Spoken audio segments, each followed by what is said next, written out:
Katie, just signal me when the feed is live. Got it.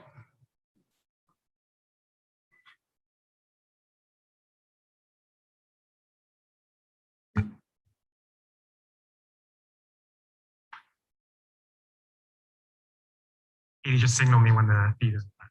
Got it.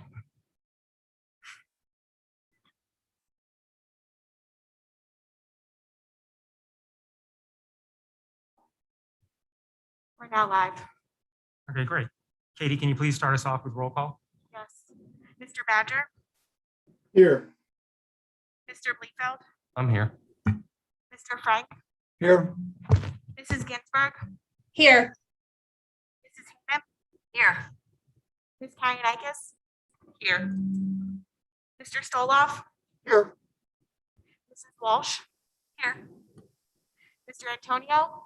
Here. We have 9 present, 0. I'm sorry. We have a student board rep, Carly Meltzer. Here. We have 9 present, 0 absent, and 1 student board rep with us tonight. Great. Okay. We're going to start with the Pledge of Allegiance. And, I pledge allegiance to the flag of the United States of America and to the republic for which it stands, one nation, under God, indivisible, for liberty and justice for all.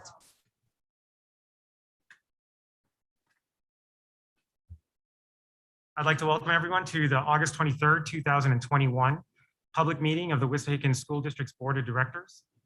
As you can see, this is our first in-person board meeting in, I think, probably about 18 months.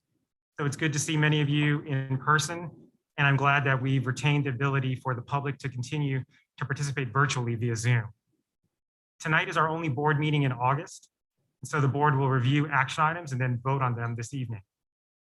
I should also note that the board met in executive session earlier this evening to discuss legal matters. Item 2 on our agenda notes prior meetings since July, while item 3 lists our upcoming meetings through the end of September. And for presentations, I'm going to hand things over to Jim, who has some important updates for us. Jim? Okay, thank you. Presentation, the first one, the introduction of 5 new district leaders. We are going to save that for September meeting. So we'll jump right to the presentation on COVID-19 mitigation protocols and an update.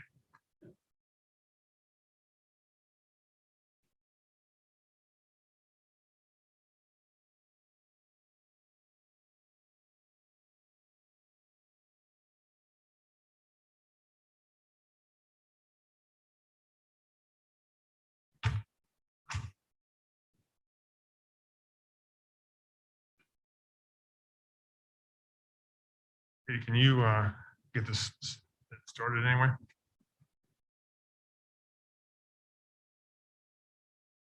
Terrific. Thank you. So tonight we have an update on health and safety plans for the 2021-22 school year. The purpose is to summarize what was previously approved in terms of the protocols, review some revised recommendations specifically for grades 7 to 12.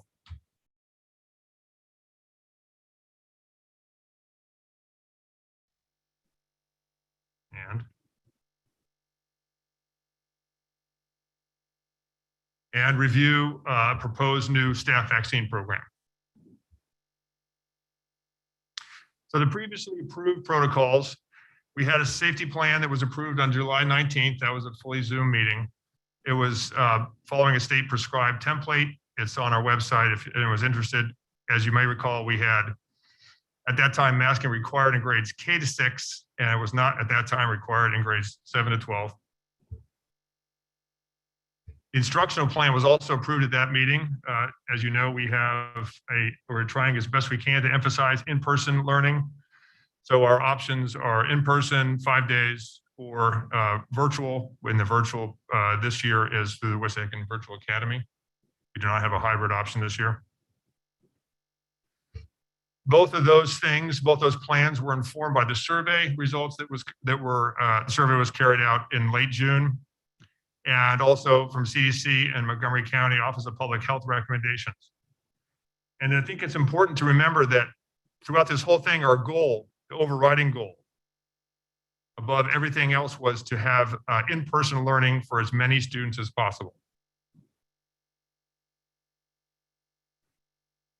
So tonight we discuss a new recommendation since July 19th, that when we had those two plans approved, both CDC and Montgomery County have revised their guidelines, and they both call now for universal masking regardless of the transmission status of the community.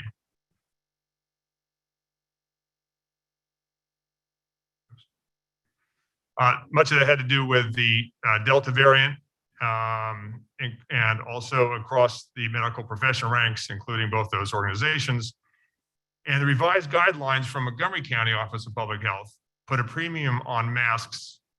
And this is key to avoid the quarantine requirement. So I want to take a couple minutes to explain exactly what that means. Now, a student can be within 3 to 6 feet of a positive case. That was not the case last year for 15 or more minutes. And that student would not have to quarantine. And that's a big difference. Last year, the rule was 6 feet for you had to be 6 feet apart, otherwise you had to quarantine. And now there's an exception from the Office of Montgomery Office of Public Health, where it's 3 feet or more, as long as both students are masked. And that's a really big difference. If we're going to continue to maximize our chances of having as many people in person, and then also staying in person, in other words, not quarantine, we really need to have masks in all grades.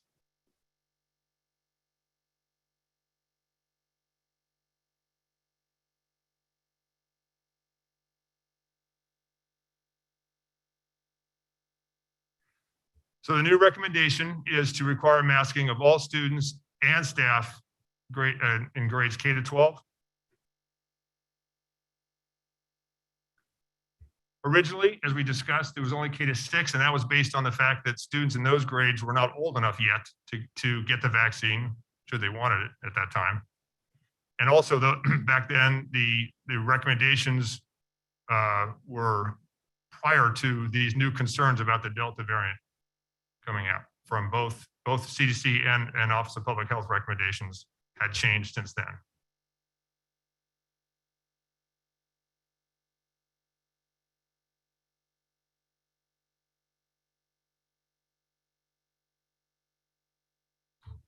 All right. There we go. So the new recommendation, grades K to 6 will still have their masking requirement, and modification to this requirement will be considered once the students under age 12 can get the vaccine if they want it, and once Monco changes their recommendations for those grades, should they. Now, grades 7 to 12 will also have the masking requirement. Students in those grades are eligible to get the vaccine now if they want it. So that requirement will be revisited should Monco change its recommendation. So the grades K to 6 still depends on the vaccine being available if desired in those grades.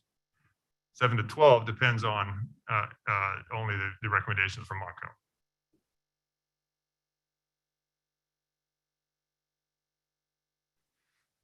Okay, so shifting gears for a second, the staff vaccine program.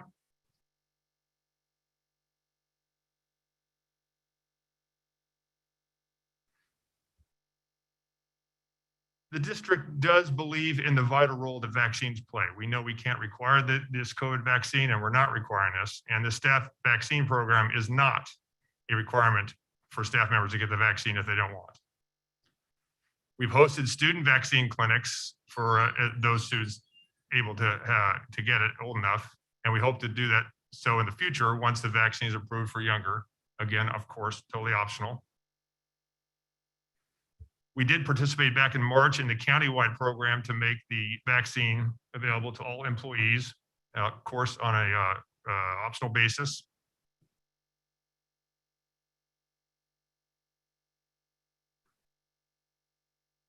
And now, in order to maximize the number of students or staff members vaccinated, a staff vaccine program is being planned. What does that look like?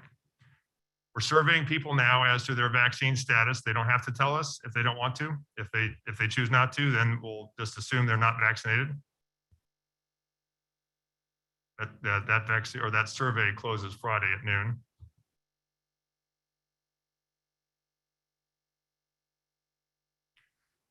Staff members are not vaccinated will undergo COVID testing 2 times a week, starting probably the middle of next month on company time, company expense.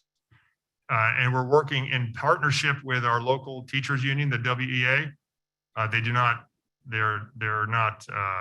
didn't consent to this necessarily. They recognize that we have the ability to do this. And we're talking through things like what time of the day the testing would take place, who would do the testing, where do the records stay, the confidentiality of them, et cetera. It's otherwise known as impact bargaining. So in conclusion, and then we need this enhanced commitment to masking in order to keep as many students in school as possible.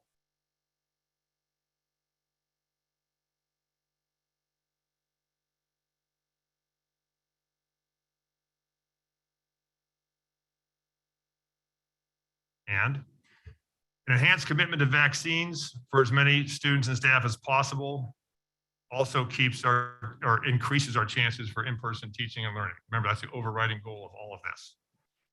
And this new revised plan allows us to remain vigilant and remain ready to pivot should we need to, should circumstances change or dictate.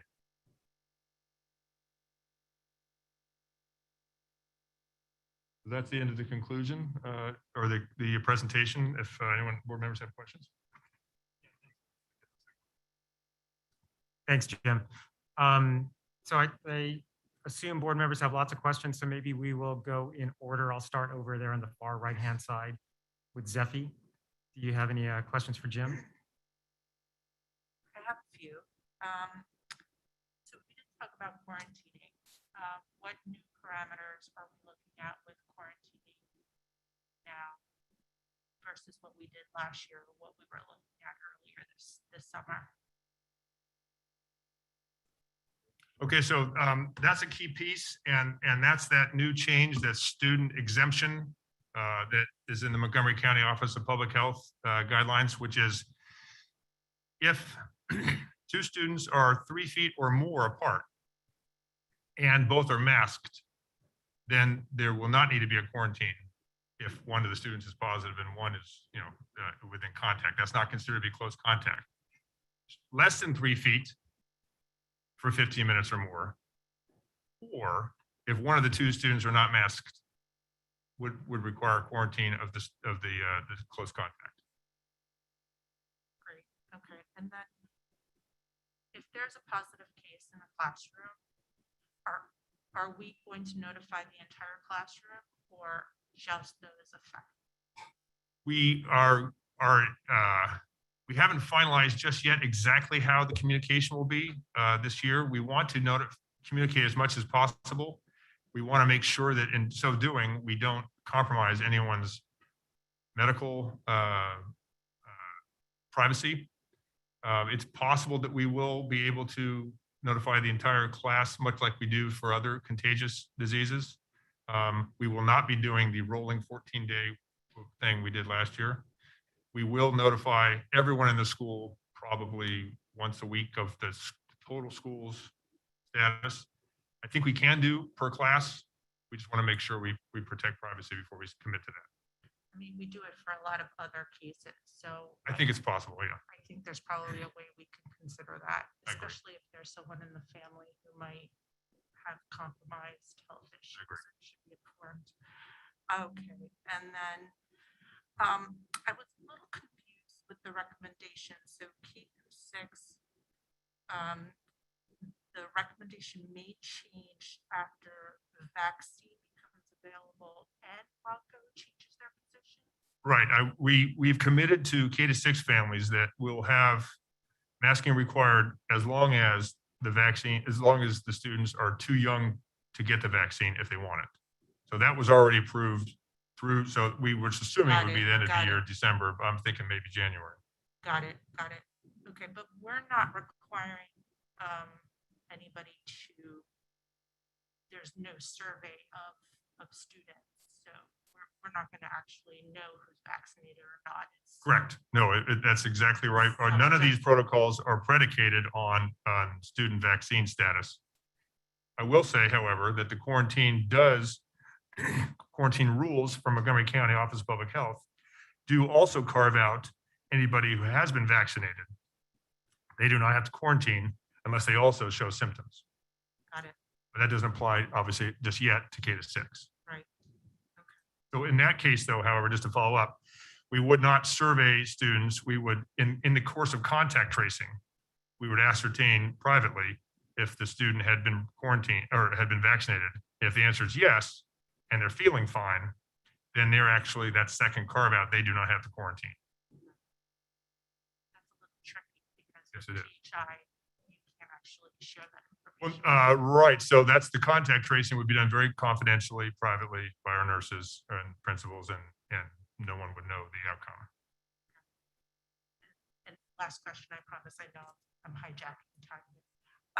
For the testing of staff, for unvaccinated staff, would there be kind of a consideration to go beyond that later on? I understand that maybe there's some urgency to do that up front, but I do feel like there's still a chance that someone's vaccinated and still can transmit. So how do we kind of prevent that from happening?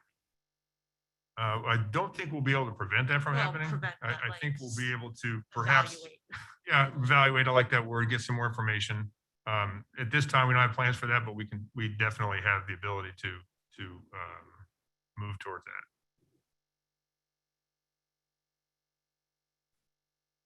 All right, David, questions for Jim? Yes. Would you, you discussed this before, but would you repeat any additional strategies that the schools will be employing as far as outdoor lunches or air filtration, outdoor classrooms, anything along those lines? Enhance safety. Thank you. Yes, so the things we learned from last year, many will still be in place, and then there'll be some additional components. For example, often opportunities for hand washing, distancing, although this year our distancing requirement is 3 feet, not 6, due to these new quarantine protocols.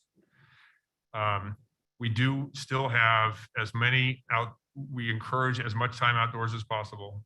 We're actually not requiring masks when outdoors, which is a change from last year. We have filtration systems in the cafeterias and nurse's office, which would be a change from last year.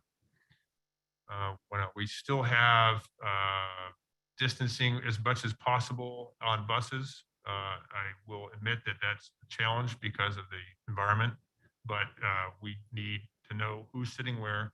We need to have masks on in the buses. That's a requirement. Lunchtime masks will be off, obviously, while students are eating. We're requiring 3 feet or more at lunch. Lunch is a challenge. We are encouraging principals to find as many alternate spaces as possible. That becomes a massive challenge when you think of the need to serve food.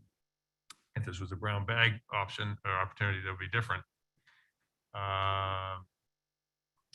We have the cleaning facility and maximize the amount of fresh air through our HVA system as possible, which is a good way to enhance filtration.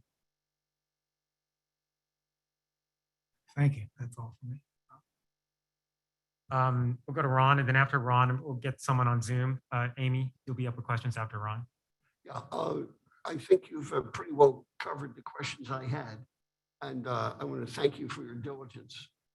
And everyone on our staff who worked tremendously hard in last semester. And I'm sure they will be continuing to work just as hard now with a larger student population. Thank you. Amy? Thank you. I just had 2 questions. So one concerns the tracking system we used last year. I understand we're not required to do it, but are we planning to have anything published online I know you mentioned weekly to the school, but will there be anything regularly tracked online for our parents?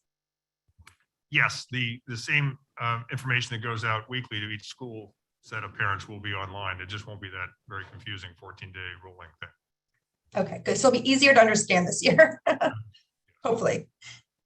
And the other question is about, Giuseppe asked about the classrooms, and I think it is important to notify parents. If we tell parents, like, someone in the class is pink eye, I think we should be sharing that someone in the class is COVID. So I'm just wondering about the buses, though. Like, if a child tests positive that's on a particular bus, other than the normal contact tracing, do we do anything to notify other students' families that may have had somebody on that bus?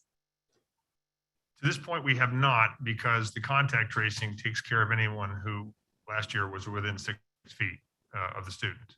And so if you were at the back of the bus and the student who came up positive was at the front of the bus, there would be no close contact involved. So there would be no need to notify that other family.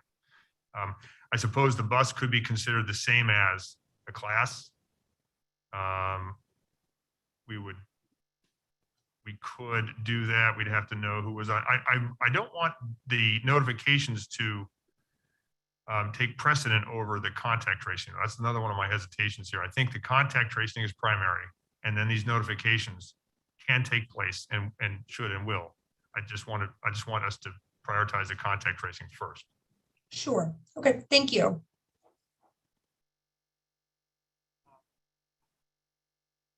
Okay, how about Ronnie? Questions for Jim? I just wanted to know, parents are required to inform the school.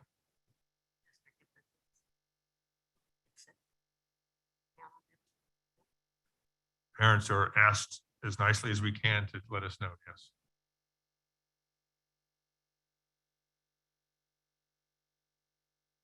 Okay, how about back to Zoom? Paul, any questions for Jim?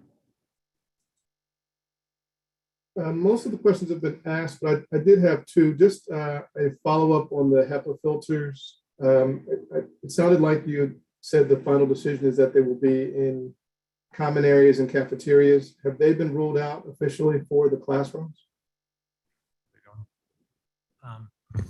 So at this point, we would have difficulty obtaining filters probably any earlier than a 3-month time frame. In the meantime, truthfully, what we need to do is evaluate the machines that we have to determine what's working, what isn't working, and how loud they are. At this point, we'll have 3 different units throughout the district. We'll evaluate them. We'll present that information back to the board, and it's possible there'll be a recommendation to put them into additional classrooms. It's also possible that we won't. I would think we could discuss that at a facilities meeting in the future. The cost is not extraordinarily large, but it isn't insignificant either. The less expensive units would probably be in the $150,000 to $250,000 range. The more expensive units are about 2.5 times that, so they really would be very expensive. So that's part of the evaluation. Great, thank you, Wade. My second question is regarding before and after care. We had discussed that a few meetings ago, and there were some questions raised about former virtual students and their ability to be able to access the before and after care programs, given that a number of the slots had been taken. Is there any update on before and after care availability, as well as the basking requirements for that program?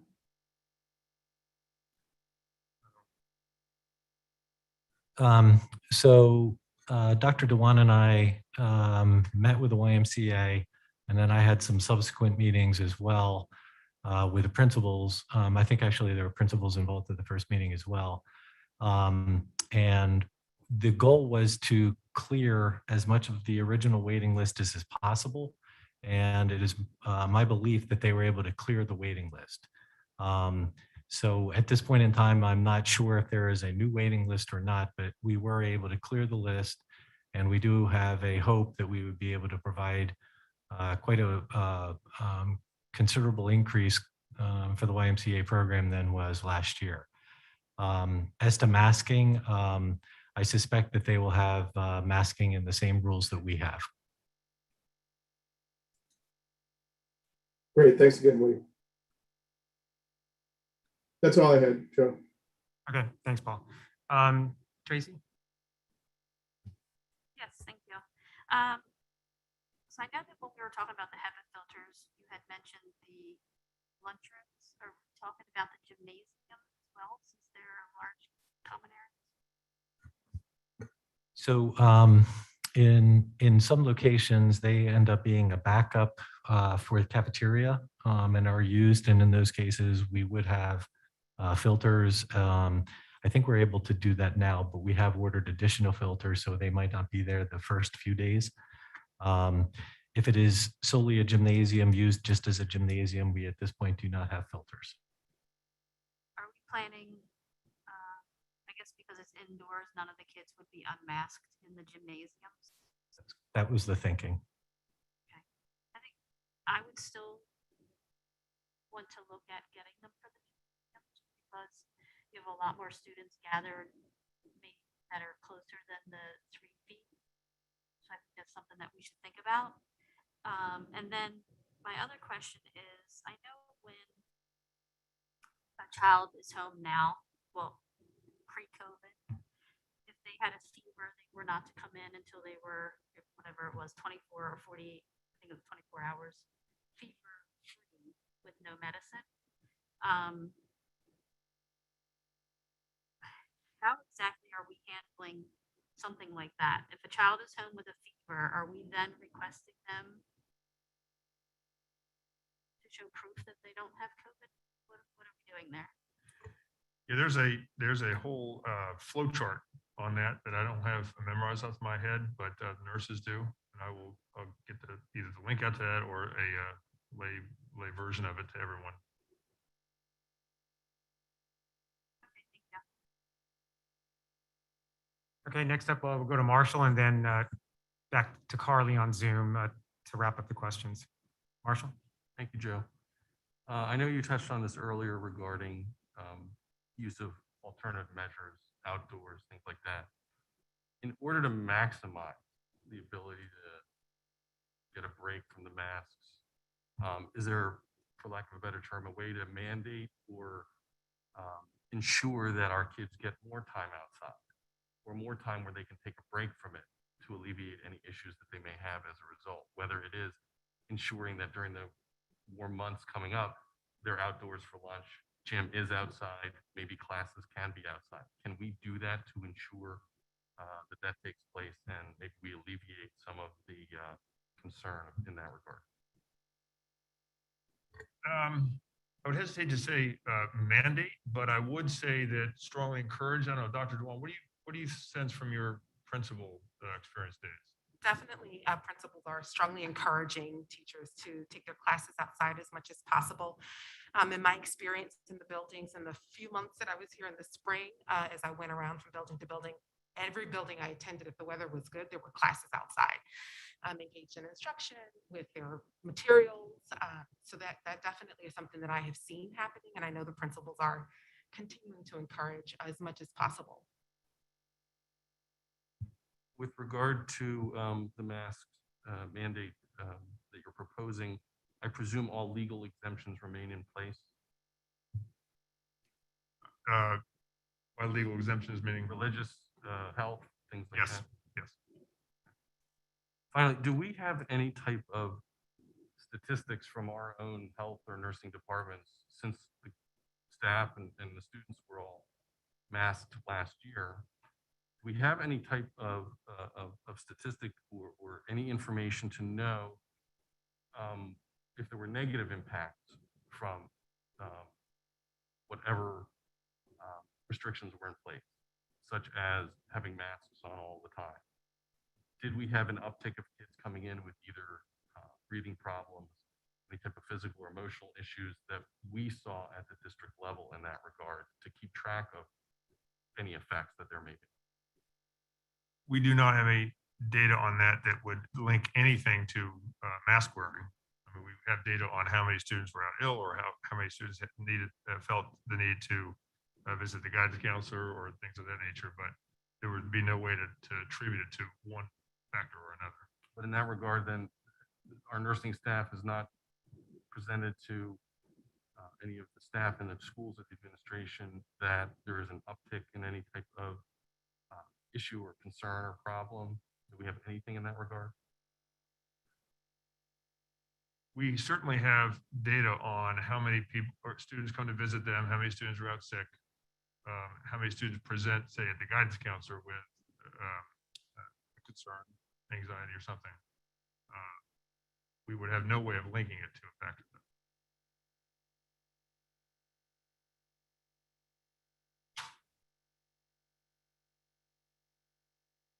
I think that's all I have for now. Okay. Carly, our student board rep, any questions or comments about Jim's presentation? I think the only question I have is, I know last year with the 6 feet rule, it was you could be 6 feet away from someone, but you had to be facing the same direction. And so I was wondering if this year, could we be 3 feet away from someone facing them? Does that change at all? That's the only question I have. Carl, that's a great question. The answer is that was an example of an additional protocol we had last year, the less facing each other, the better. The answer to your question is yes, this year, as long as it is 3 feet and as long as both students are masked, then facing is possible. And there won't be a close contact quarantining situation. So it's a little better than what we had in place last year in terms of social interaction. That sounds good to me. And then for comments, all I would say is that this mask mandate sounds that we're keeping as many kids in school as possible. And as someone who was in from November, that's all I want. I'm very sick of being in a class with maybe 3 other students. And I can't speak for everyone, but I know for myself, if this mask mandate is going to get as many kids in school as possible, then I support it and I recognize the importance of it. All right, thank you. I had a few questions jotted down myself, but Can I just make one comment on this? sure, go ahead. Carly, thank you for that, because that was the perfect example of getting the student's perspective, because what adult here thought of, are we allowed to face the same way? Right? That had to come from a student. I appreciate your input on that.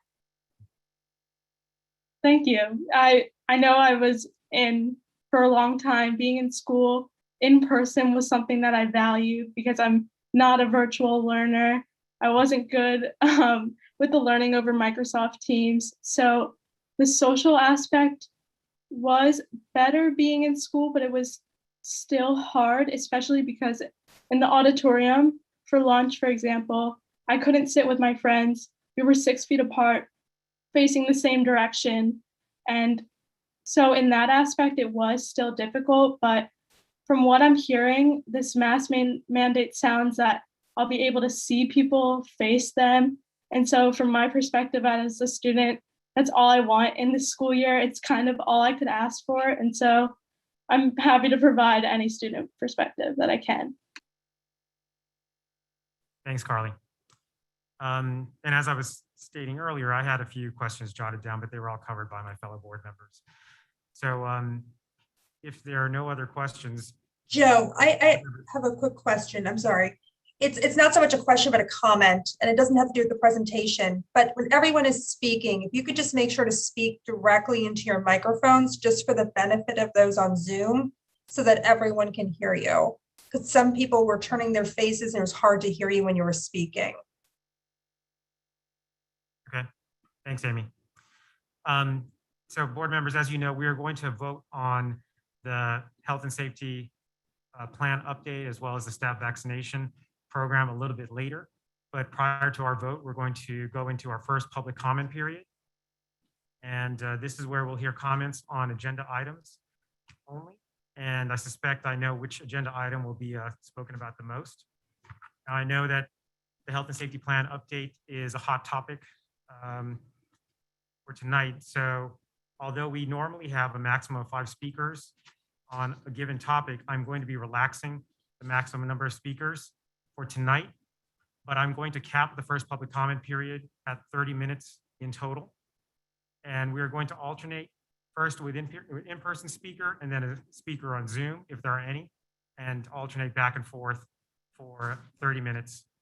And each speaker will have up to 3 minutes to speak, and I will be strictly enforcing the time limit to allow as many people to speak as possible during the time frame. So when you're called to speak, either on Zoom or at the podium, please be sure to state your name, municipality of residence, and topic. If you do not, I will remind you to do so. And please note that it is the board's practice not to engage in back and forth dialogue with speakers. According to my watch, the time is now 7:37. So we will go on with public comment until, well, just 7:38 till 8:08. And with that, I have a stack of blue sheets for people to make in-person comments. And the first one I have here is Maureen Bogut. Maureen?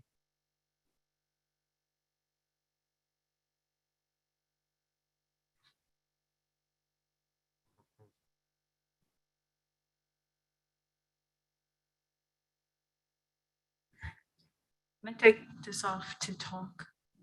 Please keep the mask on. All right, it's hot. Okay, hi, my name's Maureen Bogut. I'm from Whitpain Township. I have 2 girls in high school. I speak to the health and safety plan, specifically to the new recommendation to have 7 to 12 year, 7 through 12th grade masked. I am a certified speech language pathologist. I'm also an acute care physician assistant working with the COVID for the last 2 years. So I have front-hand experience with it, so I know what I'm talking about. And the first thing I have to say is that the basing our masking, our health and safety plan on masking is faulty from the start, because we all know that these don't do anything. This is the one I use at work when I have a COVID patient. It is fit tested. It's an N95. I have to have a mask put over me every year, and they test if I can smell anything through that. So this is what works. I know this works. We have no studies to say these help. We all know this. We know that it's to prevent liquid droplets, large droplets. It doesn't prevent a viral spread. So to force our older children, as well as our little ones, but the older children, who many who have actually been vaccinated in good faith, thinking that their freedoms would be to be without mask, is really a concern for me. And there have been many side effects. I know that supposedly there's nothing reported to the nursing lately, but I know that there are many people who have had anecdotal problems, and it's been well documented in medical literature: headaches, anxiety, panic attacks. These are not small things. These are young children. They're healthy. They shouldn't have to suffer like this. We're basically, I'm not sure really who we're protecting, because children mortality from COVID, thank God, has been still, despite this surge that we're seeing, or increase in case numbers, has not affected the children. We've had no deaths since July 7th, thank God. And the average death for COVID in the last 2 years has been 70 or 80 years old in Whitpain Township. We should focus on our district. So when I find Montgomery County recommending masking without any data as to when to stop, basing on community spread, it tells me, when are we ever going to stop the masking? Because you need a criteria. First of all, we need criteria to actually mask the children. What is that? I don't know what that is. Secondly, when do we stop? This is not going away. COVID doesn't go away. It is going to continue to be there. Our children need to live normally. They're not at risk. Majority of Whitpain has been vaccinated. 70% have been vaccinated, adults. Even the young ones with the 12 to 18, I think 65%, a huge number. So who are we protecting? The masks don't help them. They cause harm. It's faulty logic. I also want to speak about the teachers' vaccinations. To have 2 classes of medical status, vaccinated and unvaccinated, I think. Your time is up. I can't finish my sentence. All right, well, thank you. Thank you.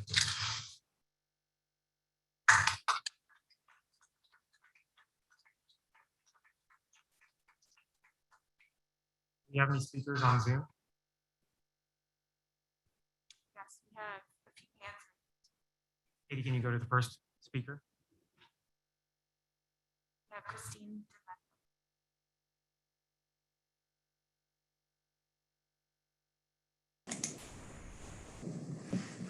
Can you hear me? Okay, good evening. My name is Christina DiMatteo, and I'm from Whitpain Township. and I'll be speaking tonight on the issue of the drama and choral programs as it relates to the reopening plan. Sorry, that topic is not up for board vote tonight, so will you save your comment to the second public comment period, please? For the second comment period, yes, thank you. Thank you. I can't quite read the next speaker in Zoom. We have Tara Strauss.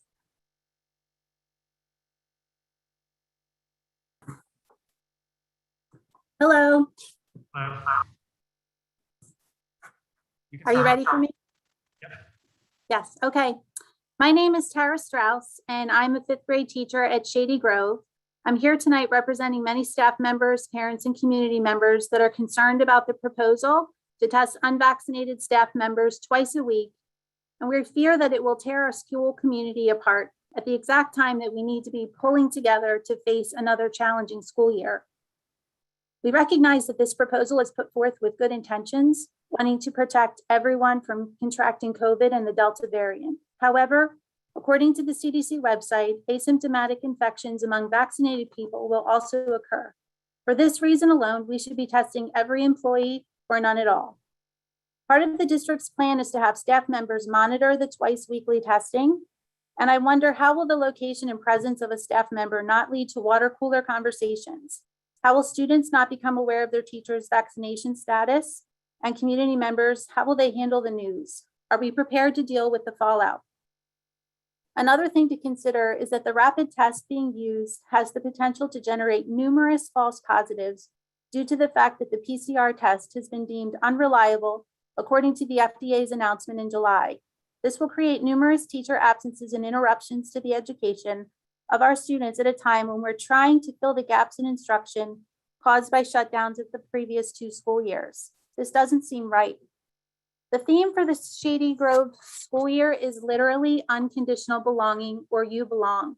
But how can this take place if we're dividing up our faculty into 2 groups based on vaccination status? Not just dividing them, but treating one group as lepers who can spread disease. This proposal has the makings of creating a very hostile work environment. We teach our students to speak up when they see others being ostracized or bullies. We tell them not to be bystanders, but to be brave. That is why we're here tonight. This proposal will not protect our schools from COVID, but it has a great potential to harm the climate and culture of every building for years to come. Our district has taken many precautions to keep us safe. We're washing hands, wearing masks, social distancing, disinfecting surfaces, and making decisions as to what's best for our bodies. We're all taking steps to keep people safe, but of course there's still fear. Some people are afraid of the virus, but we are more afraid of our response to it. Which one can we control? Let's not let COVID divide our district any more than it already has. It's time for us to pull together. The CDC reports that no vaccine is 100% effective. All people can get and transmit the virus. We can all agree that 100% of our student body has the possibility to contract the virus, and 100% of the adults can do the same. This virus does not discriminate, so why would Wissahickon? Again, we should be testing everyone or no one. Please vote no on tonight's proposal, and do so strengthen our school community. Thank you. Thank you. The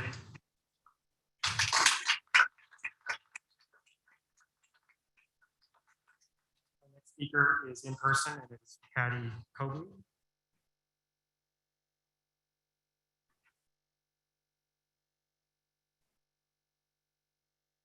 Hi, can you hear me? Oh, Yes. yes, you can. Okay.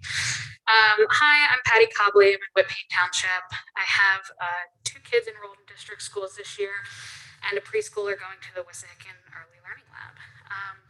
I am here to support the implementation of the CDC's recommendations and the health and wellness or health and safety plan for the school year. The 2 most effective ways we have of preventing the spread of coronavirus are masks and vaccines. The Center for Disease Control recommends universal indoor masking for all teachers, staff, students, and visitors to K-12 schools, regardless of vaccination status.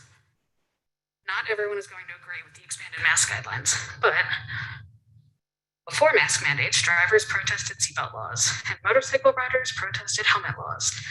Despite the opposition, those safety regulations were the right thing to do because prevention saves lives. What's even more important about this particular CDC recommendation is that wearing a mask protects the other members of our community, and not just the wearer. When registering my kids for school this year, I had to provide proof of their vaccinations to various diseases. And that isn't to make sure that my kid doesn't have measles or mumps. It's requested to make sure that my kid's not going to bring measles and mumps to everybody else's kids. It's our obligation to each other as members of a community to minimize preventable harm to each other. If we want to participate in communal activities like public school, we should meet a minimum standard of care for our fellow community members. We've all been through a lot in the last 18 months. It's been a difficult time as a country and as parents. And there's a lot of people here, parents and guardians, who are all going to comment tonight, and they all care a great deal about the kids in their lives. Watching the student representative tonight really hit home that the kids want to be in school. And masks are our best chance to keep school in person for K-12 all year without outbreaks that will force closures. I encourage the board to vote to enact the revised health and safety measures in the agenda of today's meeting. Thank you. Next, we'll go to a Zoom speaker.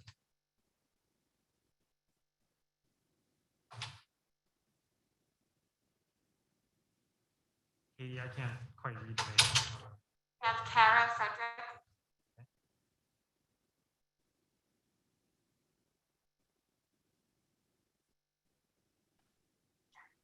Hi, can you hear me? Yes. My name is Kara Frederick. I'm a parent and a resident in the Wissahickon School District. I actually have 3 different comments and they're on 3 different topics. So should I just speak about the health and safety plans ones first? Yes. Okay. And if needed, can I have the 3 full minutes for both questions or comments? We have a second public comment period for any other questions that we're not voting on tonight, and you'll have 3 minutes there. So Dr. Crisfield mentioned the exclusion that students who are both masked are excluded from the close contact rule, correct? Using this scenario, will a student have to quarantine if the person who tested positive is a teacher or staff member, since only the student in this scenario has the exclusion? Will the whole class have to quarantine if they are masked and the teacher is masked? Also, a comment about if we have the technology in place to allow students to link to classes last year, why would this not be the solution for students being forced to be absent for 17 days due to the Montgomery County Board of Public Health and Wissahickon School District guidelines? These absences are not equivalent to keeping your child home in prior years because that was parent or personal physician choice. The comparison that's mentioned about it in the FAQ is misleading and false. And it's because of how do you expect students to complete 10 days of work without being taught the topic, not having any access to the classroom to learn algebra, algebra 2, a world language, science. A solution to the quarantining that does not include student learning is lazy and a poorly thought out non-solution. Also mentioned in the health and safety plan is middle school sports. And in the FAQ, in the athletics section, it says middle school sports are TBD. Why is this? If WIS is moving forward with high school sports and already has guidelines in place, why is the middle school different? Who is making the decision and why this year? I'd also like to have each of my questions recorded and answered on the website after the meeting. Those are my 2 comments. Thank you. Thank you. Our next speaker is in person, and it is Amanda Hunt.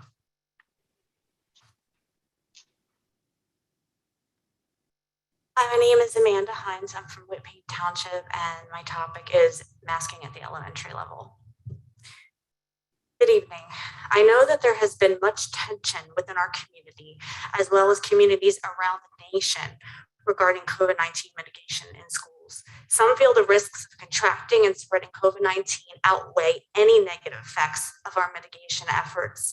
For others, they are extremely concerned with the impact mask wearing in specific has on mental health, education, and psychosocial issues. No matter what your stance, I do believe that we all have one thing in common. We want our children to experience both a safe and successful school year. Over the past several weeks, I've consulted with a number of local reading specialists, as well as speech and language pathologists, who have expressed their growing concerns with reading and language development in our youngest population. No matter what their opinions were on masking, distancing, and etc., they all agreed that our kindergarten to second grade students are in a critical period for learning how to read and speak the English language, and we will not get this time back. As a school psychologist, I also share these concerns. Young children look at mouths to learn to speak and read, and teachers rely heavily on cues through facial expressions of young children as to whether or not they are grasping new material. Masking impedes nonverbal communication, causing difficulty for teachers to be attuned to signals of frustration during the learning process. Our youngest learners will struggle the most with articulating this emotion verbally due to the nature of childhood development. Masks also muffle sound, limiting the extent to which teachers and students are able to clearly project their voices. Students receiving speech and language services and reading intervention are significantly impacted. According to local service providers, it's imperative that the mouth of the student and provider be seen in order to implement adequate intervention sessions that are executed with fidelity. A local reading specialist reported, and I quote, "I can honestly say it would be near impossible to be masked while teaching Wilson or another program geared to students with dyslexia." Of course, our first priority is keeping our children safe. As one of the top performing districts in Pennsylvania, we have always strived for educational excellence. I truly believe that both can be achieved. Perhaps clear masks, face shields, distancing, and other tools such as microphones can be utilized by students and staff to help our children learn more effectively, both in general education as well as pull-out intervention services. I'm confident that if the district administration collaborates with educators and professionals who are working with this group of early learners, they can create a plan that will help manage the negative effects of COVID-19 mitigation while continuing to provide a safe but more productive learning environment. The next generation is relying on us to provide them with the best educational experience possible so they can reach their maximum potential, and they deserve it. Let's not let them down. We'll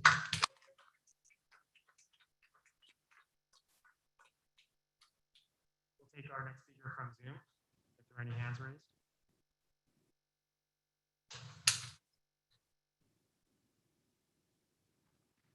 Caroline Taxco. Okay. Caroline will need to update her Zoom before we can allow her to speak. Okay, can we take the next speaker then on Zoom? The next speaker is Michael.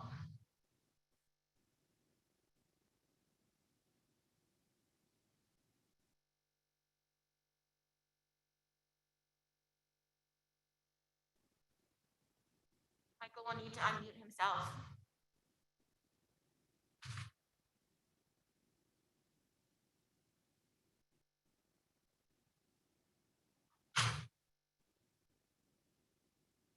All right, maybe Michael's having technical difficulties. Who's next?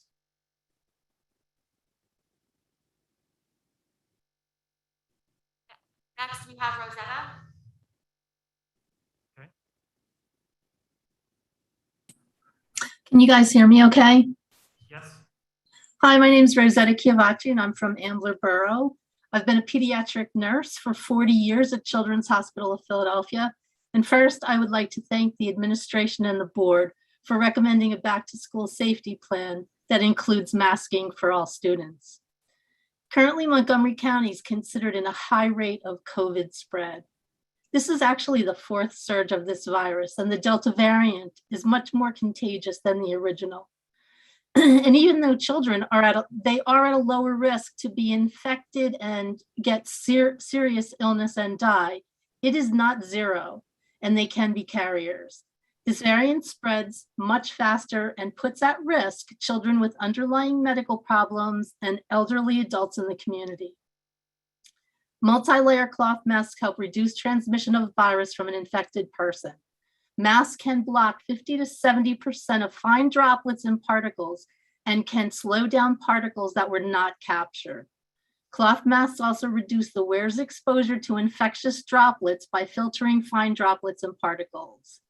Well-science source data from the American Academy of Pediatrics assures wearing masks does not physically reduce oxygen intake, affect a child's lungs from developing normally, trap CO2, or stress the body, causing a weaker immune system. They are all myths. Masks, together with proper ventilation and hand washing, will allow our children to be back in the classrooms where they belong. Thank you very much. Thank you. Our next speaker is in person, and it is Katie Wenger.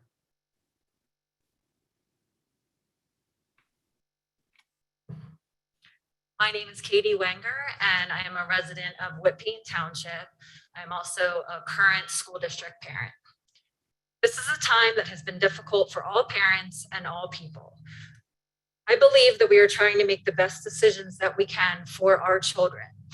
Unfortunately, it seems like politics is getting in the way, and that is a detriment to our children when it dictates restrictions for them. As a school board, it is your responsibility to be bipartisan. You also take an oath to the Constitution. In the Wissahickon School District Local Board Procedures and Goals, it states, the board shall act as the general agent of the residents of this district in the matter of public education. Almost half of the parents of this district, at least, have not been represented by this school board, as evidenced by the 9-0 vote to mask our youngest students at the last board meeting. My husband, who's also present with me today, remarked on the lack of diversity on the board, and that is horrible. Clearly, a 9-0 vote on issues do not reflect the beliefs of the district's constituent parents. Our Constitution ensures freedom and liberty for all. Freedom for our children. Freedom for our children to not be forced to be masked.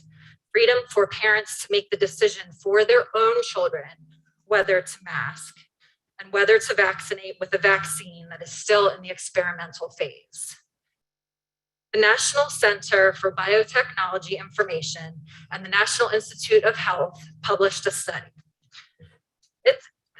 It cites that covering the lower half of the face reduces the ability to communicate, interpret, and mimic the expressions of those with whom we interact. Positive emotions become less recognizable, and negative emotions are amplified. Emotional mimicry, contagion, and emotionality in general are reduced, and thereby bonding between teachers and learners, group cohesion, and learning, of which emotions are a major driver. They also say that wearing masks may have physical side effects. Once again, I want to reiterate, face masks impair face recognition and face identification. Face masks impair verbal and nonverbal communication. Face masks block emotional signaling between teacher and learners. The negative effects of masking children will be seen for years and years to come. These are their formative years, developmentally, socially, and emotionally. These negative effects cannot be undone. There is a common ground here, mask choice. Securely fit N95 masks are the only masks that have a chance to filter the virus. For those who are concerned enough to mask, they have this option. Forcing our children to wear masks that do not keep the virus out or in is only doing harm, not good. Please protect our children's childhood and future, and let each of us choose whether or not to put our children in masks. Thank you.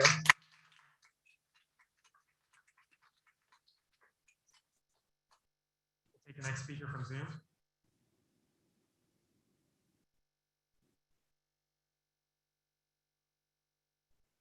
Try Michael again. Okay. Michael, please unmute yourself.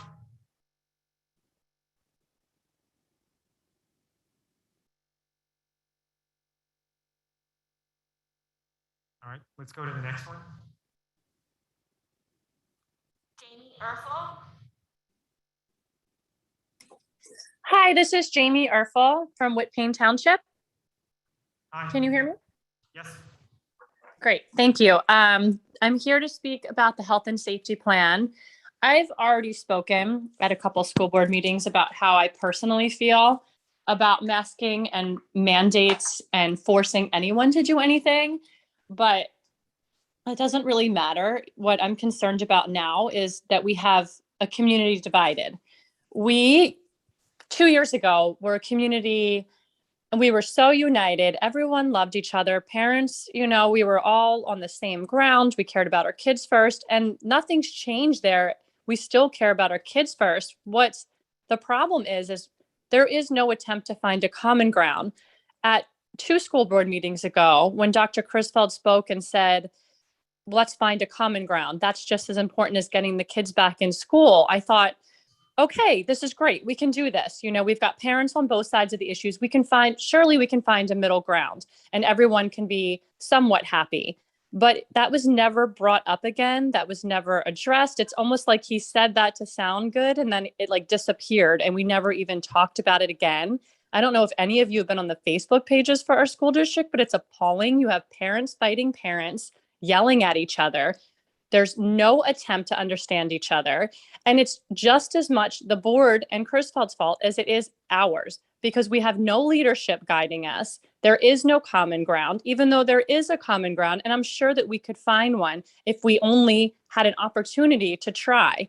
And instead, the board sided 9-0 on one side and ignited this fire in our community. I'm so disappointed. I really wish that he would never have said that, because if you're going to say something, you should at least follow through and do it. I still think that we can find a common ground. I brought up so many questions on the last school board meeting. I asked about, are there going to be mask breaks, mandatory mask breaks? Are there, there was so many questions I asked, and then you guys wrote back to me and you said, oh, we'll find answers. You answered maybe 2 of my 10 questions. And I personally, as somebody that doesn't feel comfortable with forced masking, would have felt comfortable sending my kids to school this year, knowing the plan of action, when they would have breaks, knowing if there would be mandatory mask changes. And none of my questions were answered. I actually just transferred 3 of my kids over to St. Helena. And my middle schooler is staying because you also said that he would have an option to wear a mask or not. And now tonight we find out that that could change. So I'm struggling to find where the common ground is here. Is that still a goal, Dr. Crisfeld, that you're looking to achieve? And if so, when and how are we going to look at it? Thank you. Thank you. Our next speaker is in person, and it is Jennifer Henderson.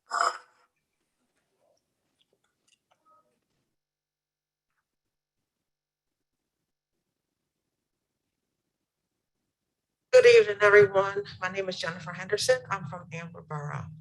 Now, I am in agreement for the masks because the masks do work. Last year we had a lot of kids, a lot of parents having their secret parties. We couldn't go places. They were traveling to states that they were supposed to, not saying anything. Kids coming back, infecting people, and we had a mess. The only way we're going to get rid of this virus is to have our kids have masks. I have a son within the district. He is sick and he can't afford to catch this COVID virus. And there's tons of other children who can't afford it, let alone staff and teachers.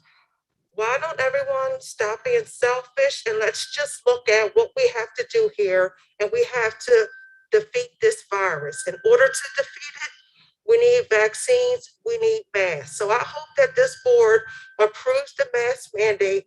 All children should be wearing these masks until this virus is eradicated. We don't have polio, we don't have chickenpox, we don't have all these diseases because of eradication. And until that happens here, we need masks. Thank you.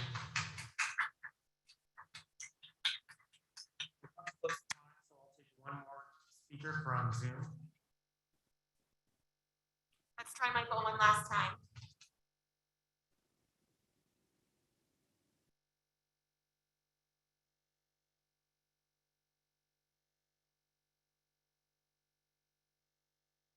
Okay, let's take the next one.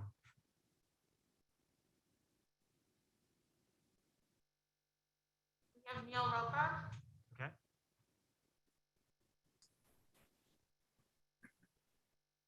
Can you hear me?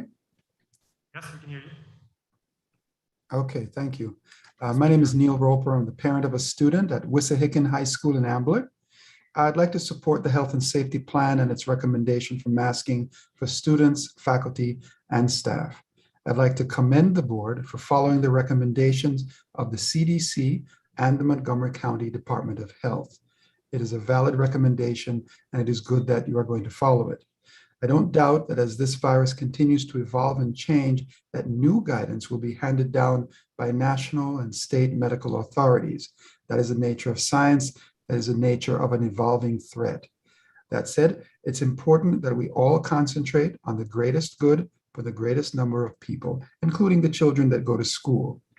I'll be the first to admit that masks are not a panacea, but as a part of a comprehensive safety plan that will include encouraging vaccination, physical distancing, along with masking, I think we will have the best opportunity to get our students through the next school year safely as possible. Thank you very much. I yield the best of my time. Thank you. We have 1 minute left, so I'll allow one more in-person comment, and that is from Liz Weir.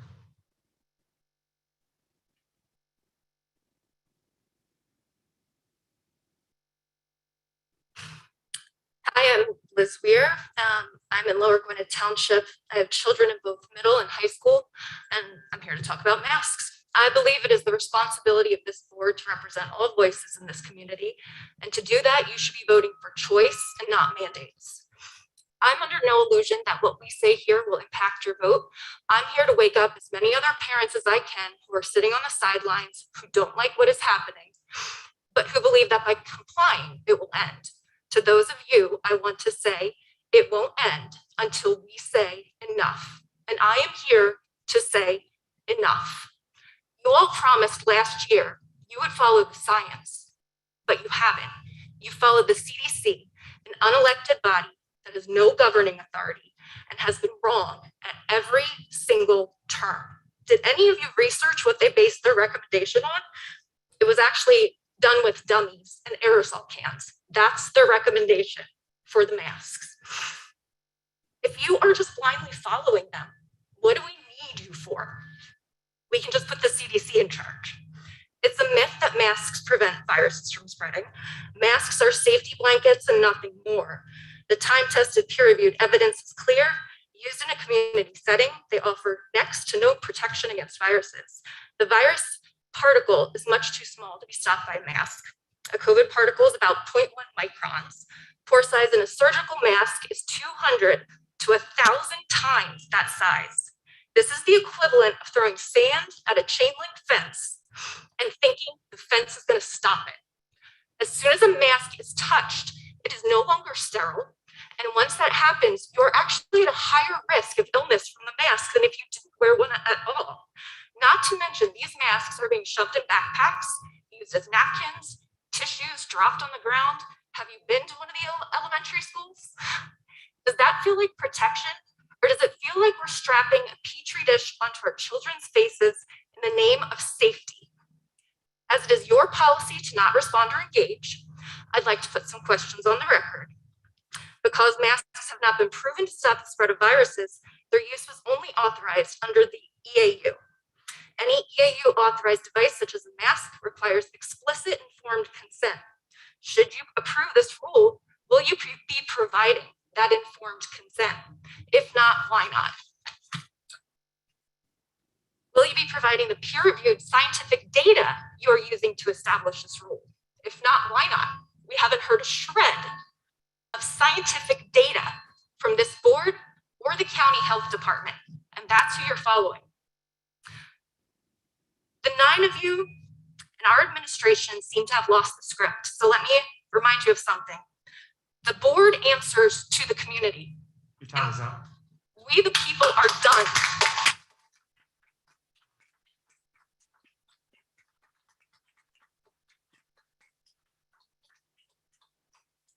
It's a disgrace.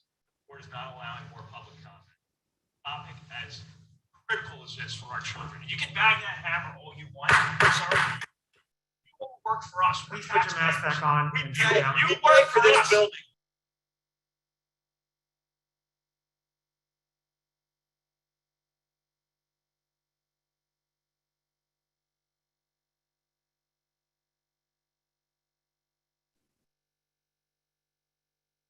Thank you. Okay, we're moving on to the board president report. And before I move on, I just want to say, I know that there are a number of other people who also submitted blue sheets to try to speak tonight. But in the interest of time and other business we need to conduct, as I said earlier, I'm limiting the comments to 30 minutes, which we've now exceeded. But we do have a second public comment period at the back half and towards the end of our agenda. So you can, if you still want, make comments at that time. With that, I'm moving on to the board president report. For this evening, I don't have any informational items or action items. So we'll move right into the superintendent report and back to Jim. Okay, thank you. Informational items, I'm going to save the special education supervisor recognition for till September. But I do have some school opening updates to share.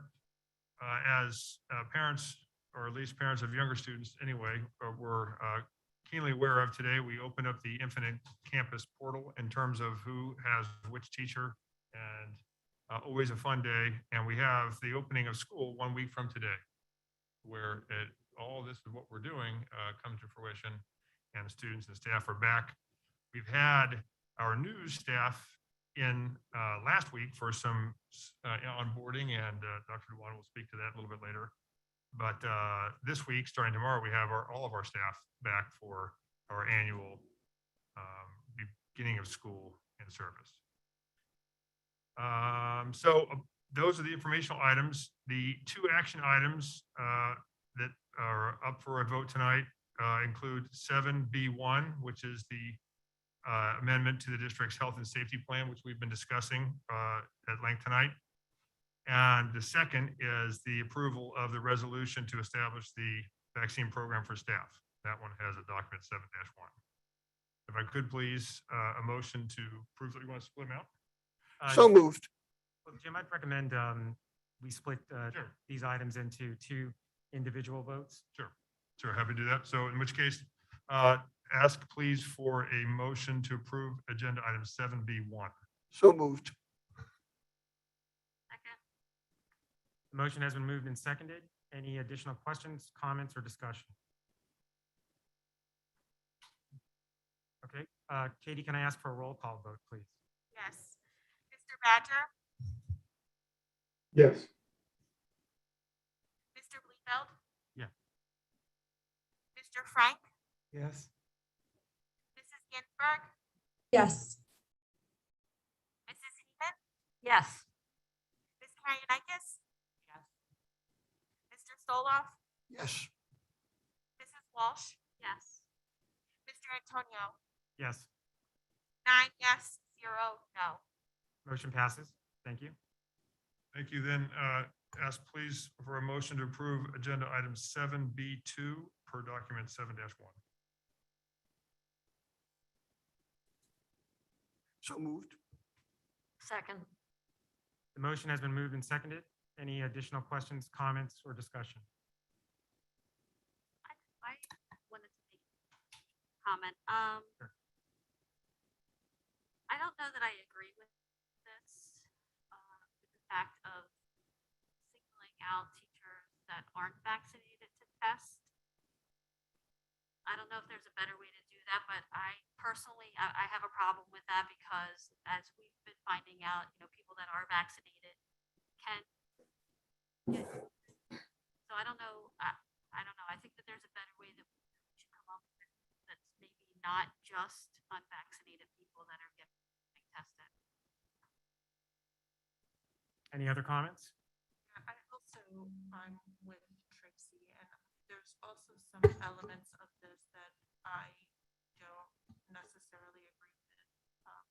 Example is item number 5. I don't think we should give different patients for those vaccinated versus unvaccinated. I will vote yes. Okay. Any other questions, comments? Yes,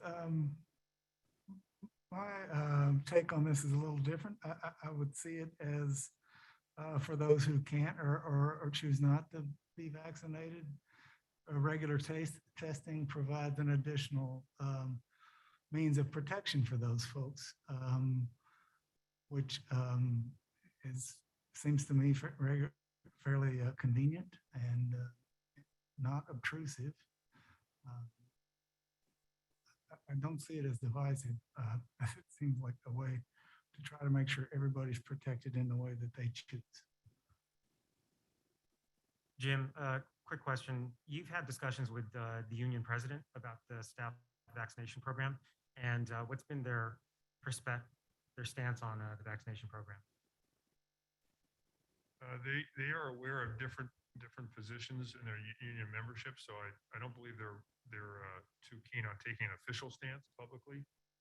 They do want to make sure we have these things in place, such as the testing not taking place on the employee's time, but rather on ours.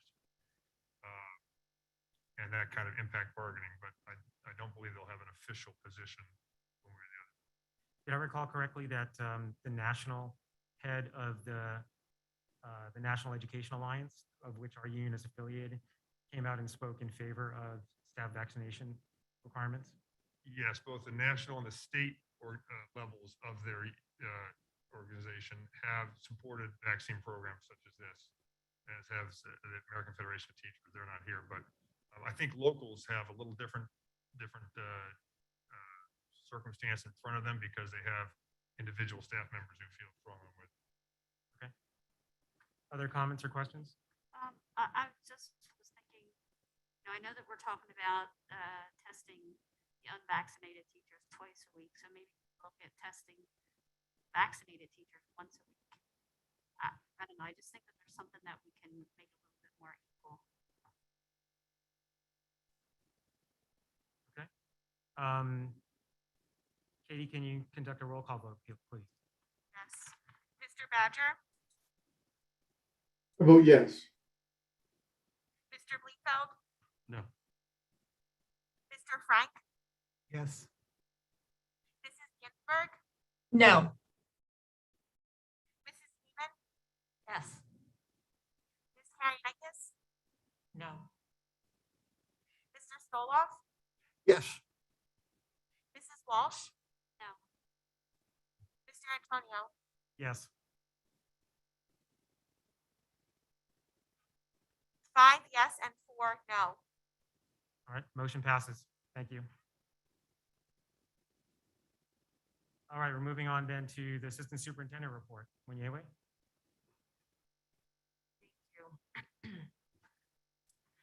Yes, I have one informational item, which is an update from our new staff induction. After a rigorous hiring process throughout the spring and summer, we were so excited to welcome our new teachers last week.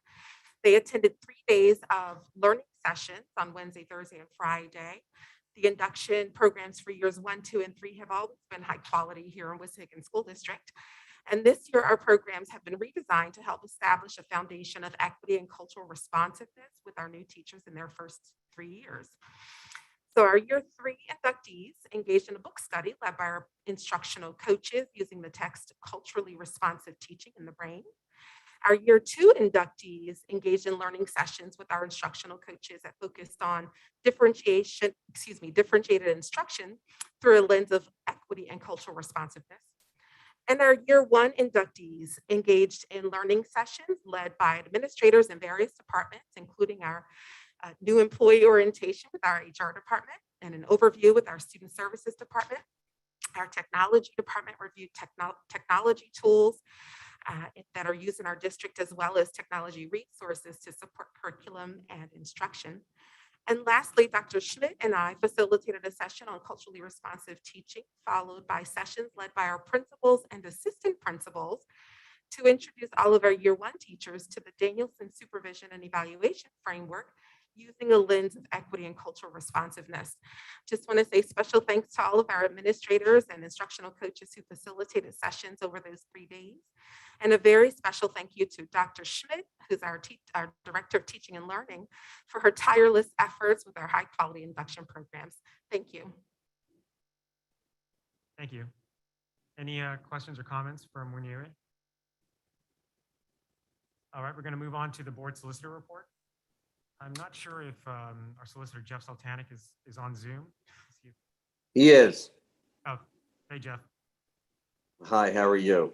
Great. I am requesting board approval for agenda items 9B, 1 and B2, which are settlement agreements between families A, student ID number 785686, And Family B, student ID number 7833016.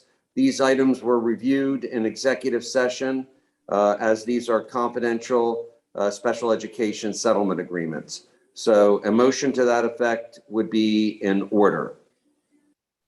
So moved. All right, the motion has been moved and seconded. Any questions? All those in favor say aye. Aye. Aye. Any opposed? The motion passes. That concludes my report. The board secretary report, Wade. Yeah, thank you very much. There is no informational item tonight, and the requested action items are approval of the July 12th and July 19th special public board meetings per documents 10-1 and 10-2. So moved. Second. The motion has been moved and seconded. Any questions? All those in favor say aye. Aye.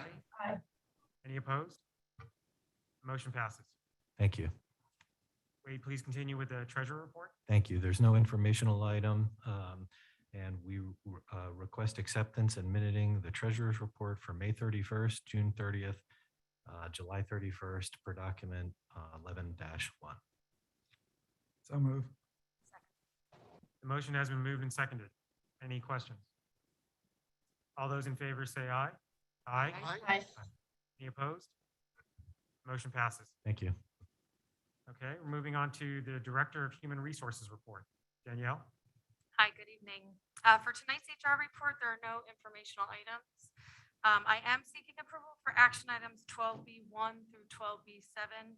You will see some revisions and additions in bold regarding a few action items in 12B1. It's been a busy hiring couple weeks for us, so we thank you for your consideration.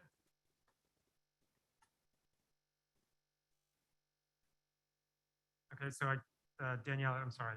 Did you ask for a motion to approve action items 12B1 through 7? Yes, can I have a motion to approve action items 12B1 through 12B7? Just also there's a blue sheet on 12B. So move. Second. Second. All right, the motion has been moved and seconded. Any questions for Danielle? I have one. Sure. For item number 5, what the Gallagher Benefit Consulting Services is for? Yes, Gallagher is our benefits administration consultant.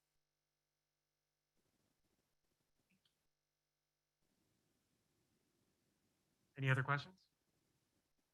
Okay, all those in favor say aye. Aye. Aye. Any opposed? Motion passes. All right, that takes us to the Communications Committee report. Zeppi? No informational or action items this week. Thank you. The Curriculum and Technology Committee report. Ronnie? There are no informational items. You want to take the action items? Yes, thank you. These action items 4B1 through 4B6, we'll be seeking a motion for approval for these. Item 4B1 had a blue sheet with a correction for the corrected times. The revised document showed now shows the pre-pandemic times, so you should refer to your blue sheet for that. Action item 4B2 is an annual request for approving the anticipated outplay services for tuition costs. You can refer to document 14.2. Items 4B3 is another annual request that's typical at this time of year for athletic extended field trips. Item 4B4 and 4B5 are requests for increase in resources due to our increased enrollment. And item 4B6 is an annual subscription renewal. So we'll be seeking a motion for approval of action items 4B1 through 4B6 at this time. So moved. Second. The motion has been moved and seconded. Any questions? I just have a quick item of clarification. Is this 4 or 14? This is section 14. Because I kept hearing 4. I'm sorry. Oh, excuse me. 14. Yep. Any other questions? Okay, all those in favor say aye. Aye. Any opposed? Motion passes. All right, that takes us to the Facilities and Transportation Committee report. Tracy? Yes, thank you. There's no informational items today. And Wade, did you want to go over the action items right here? Thank you very much. Yes, the first is been an item that we've had on the 5-year list for a while, and it is the HVAC project at Stony Creek. It is currently believed to be at budget when it's developed, and this is the approval of the professional fees in order to develop the project. The second is a request for additional payment to Keystone, $3,919 as described for underlayment sheets beneath the floor tile. And the third item is additional earth engineering testing at Stony Creek. The project is going extremely well. We're very fortunate, but we do need additional money for additional testing in the future. Wait, I did have a question on B1 with the new HVAC system at Stony. Is this going to interface with parts of the building, or is this just something for the older sections of the building? Thank you. It is the older part of the building that is, it's the left side of the building. So we are looking for a motion for approval of action items 15B1 through 3. Second. All right, the motion has been moved and seconded. A question Yep, sure. on the, on B3, what additional problems have developed that they need to do some more ground testing? Yeah, it's as of right now, we actually still have money left on the original contract that's approved by the board. It's just that they're close to being done and there's still more work to be done. So in the original estimate, there were certain unsuitable soils that we had to do additional things to, and that's probably where we actually went over the original estimate. But right now we're under, and it's really just to allow for the continuation of the testing. Okay, thank you. Any other questions? All those in favor say aye. Aye. Aye. Any opposed? Motion passes. All right, that takes us to the Finance Committee report. David? Thank you, Joe. Finance Committee report has no informational items. We have 6 action items. Wade, would you please summarize those? Thank you very much. So the first is the normal financial reports, and you'll see them in document 16-1.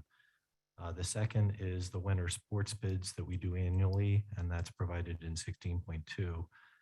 Item 3 is we're getting an early request in to purchase the cafeteria tables for Stony Creek. The construction's going well, so that we're hopeful that these are going to be needed soon. And the current cafeteria tables at Stony Creek are attached to the wall, so we're not going to be able to reuse them, so we need new. 4 is the builder's risk insurance. It's an annual premium associated with the construction project. 5 is an annual request to basically it's posting the bus schedules and the ability for anybody to come and review them if they would like to do so.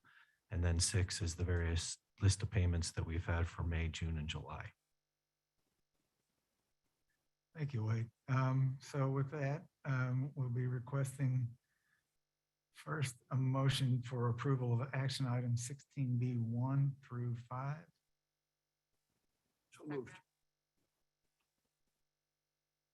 The motion has been moved and seconded. Any questions? Wait, I just had one question. When will the bus schedules be posted online for families to see the schedule? They are. They are now? Okay. Yep. Thank you. Okay, all those in favor say aye. Aye. Aye. Passes.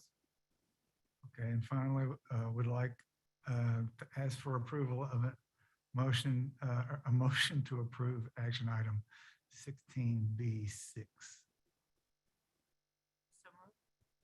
Second. Motion has been moved and seconded. Any questions, comments? Yes, I have a comment. I will be abstaining from this vote due to my employment with one of the vendors. I will be submitting my abstention in writing. So noted. All those in favor say aye. Aye. Any opposed?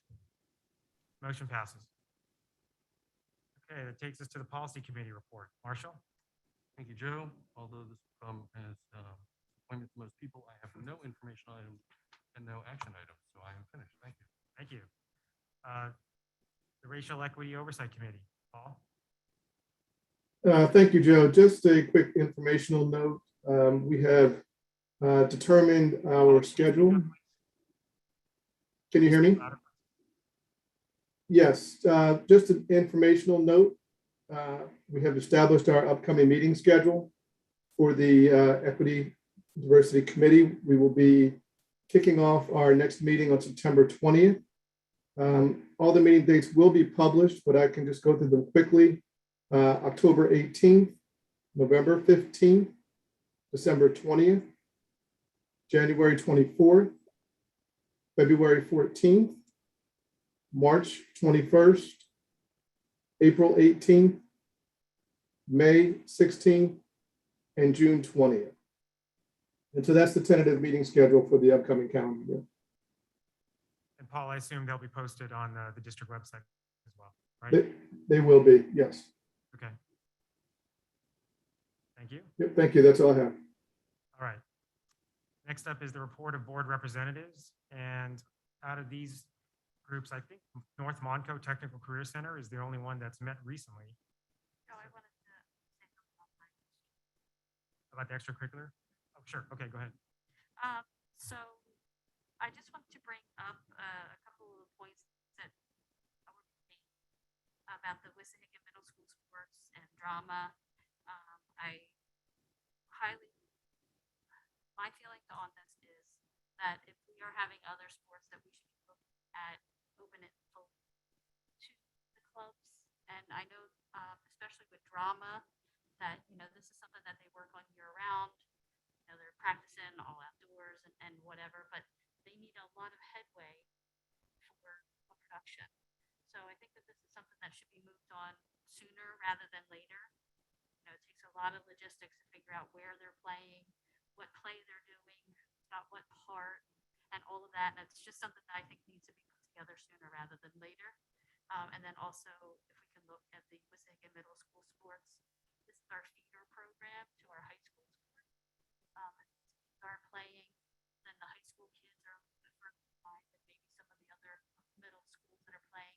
Obviously, if other middle schools aren't playing and there isn't a league, that's something. But if there is a league, and we should be trying to get our kids into it. Joe, may I make a comment real quick on the extracurriculars? Sure. As a parent of a student who was an athlete and another student who was a band member, I can tell you that they're equally important to one another.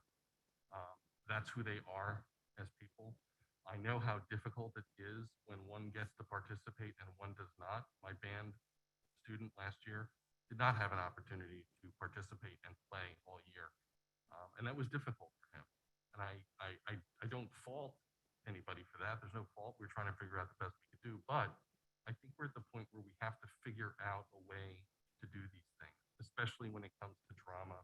These extracurricular activities are an important part of these children's lives. And whether they do it outside, they do it by Zoom, they do it by some other means and come up with a way to either put on a play, put on a show, or do something else to keep them engaged, it is essential for them to do so. And I would wholeheartedly support any effort to ensure that these groups have an equal opportunity to participate in these types of activities, because it's not just in school, social outlet, and it could be their way of life. It could be their future, and we don't want to harm that. I think we can come up with a way to do it. And I'd like to see that done. Yes, I'd like to comment on that also. If it's necessary for the students to be in the next county from each other, then they can, I think they can still work together As you just said, this is who they are, and I think we should give them a chance to move their skills further. And the thing, whether they be in the band or the drama, it is an important skill. I know just this past weekend, I got my car washed on Saturday, right before it rained, in fact. But I didn't do it because my car would not be stained by a downpour. I did it to support the band. And I think that our students have these clubs, these organizations, and we should support them and make sure that they are given the opportunity to develop their skills as far as they can. Sooner, much sooner than later. And one more thing. There are students here that don't have the opportunity to do these things, their sport, their drama, their singing outside of school. They need the school because they don't have the means, the financial opportunities to do these things. We have to give that opportunity to them. Any updates from any of the committees on the board representative section? Yeah, for North Montco, we had a meeting last Tuesday, I think, August 16th. Yeah, that was Monday. There were a number of personnel items that were approved.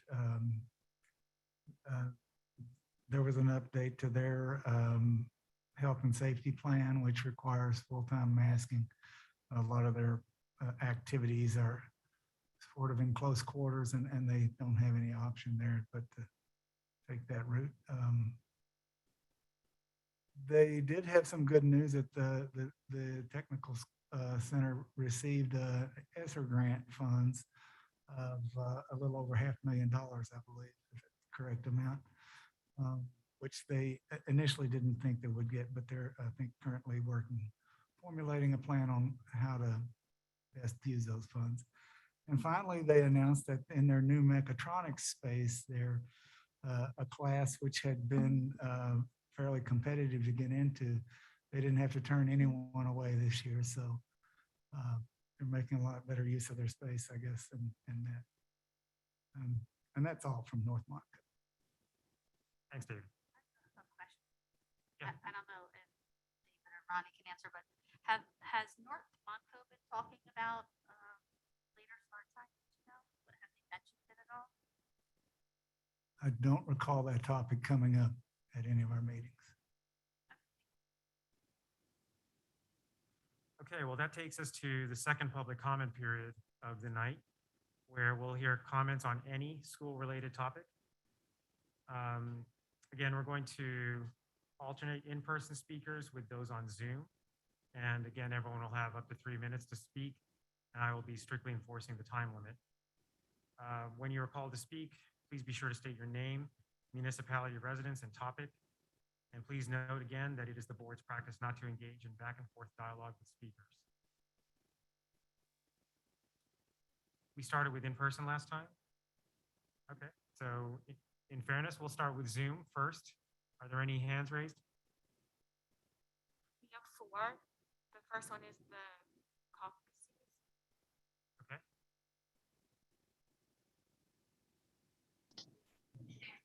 Hi, can you guys hear me? Yes. Yeah, my name is Puneet Kaushik. My daughter is going to be starting first grade next year, in the next coming couple of weeks, I think. I just wanted to kind of touch upon some of the inconsistent statements that are being made by the board in terms of the masking issue. As we all know, when it comes to just pure data, flu has been proven to be much more dangerous than COVID is to young kids.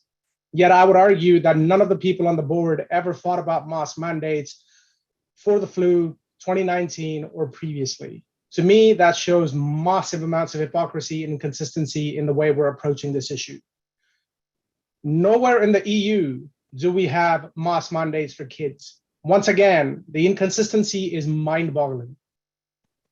And the final thing that I would like to say is, if the Delta variant is more deadly, is more dangerous than the original COVID, the mind-numbing attitude that we've taken to say, instead of 6 feet of distancing, now we're going to go with 3 feet of distancing, once again, to me, shows and reeks of complete hypocrisy in the way this issue is being approached. And I have no doubt in my mind that this board is going to vote 9-0 to go ahead and implement these mask mandates, because the voice of the people that were paying for your salaries does not matter at all. So having said that, I have no doubt in my mind that the only way to go ahead and overcome this issue is for the people, for the parents that feel a certain way about this, to start running for school boards and to vote you people out. That is all I have. I'll concede my time. Thank you. Our next speaker is in person, and it's Carmina Taylor.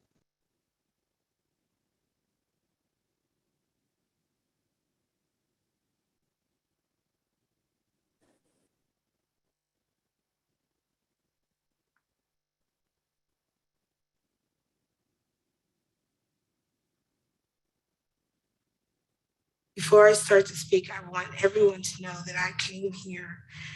I've been here outside your school building since 10 o'clock this morning.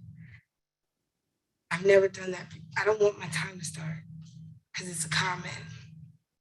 So I've been here since 10 o'clock this morning because I felt it was vitally important to make a statement about the process in which the public could get engaged today. My comments are 2 subjects. I don't want to be cut off. I may use the first 3 minutes. I want to say that my mother was inducted into the Hall of Fame, Sports Hall of Fame, 41 years after she graduated from high school.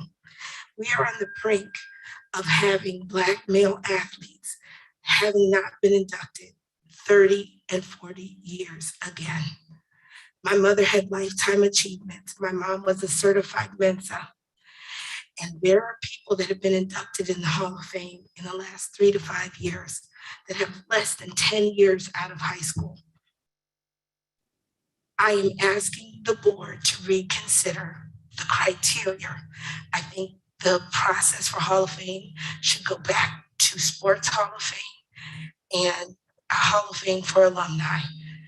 The Black males from Penland and Ambler will never be inducted in the criteria that certain stands because they have not done things outside of the state records that have not been surpassed. This is the 5th year in a row that I've come and said the same thing. This is the 5th year in a row I've asked to find out if there are alumni that do not work for the district on the committee with the staff that are on the committee. It's an atrocity. It is an absolute atrocity. The Black community feels that they made the sports program at Wissahickon in track, in basketball, and football. Dr. Crestfield has done a very good job in the last 6 months at diversifying this workforce. To me, that's righting some of the wrongs that haven't been done in this district. You guys have to right the wrongs of all the Black athletes that played for Wissahickon but didn't make it through college. You have to right those wrongs. So there has to be another reconsideration of how the committee is formulated, who receives the applications. There has to be another type of communication with the community to have more applications come in. I will say this, my mother was a Mensa and she got inducted into the Sports Hall of Fame here 41 years after she graduated from high school. Your time's up, man. Joe, I want to read, this is important, and this is another topic. Joe, I'm not leaving this podium, okay? I'm not leaving this podium. I want to read you something that I'm not leaving. Please do not do this. It is a separate topic. Do you want me to sit down and get back up? I'll allow you to come back up. Thank you.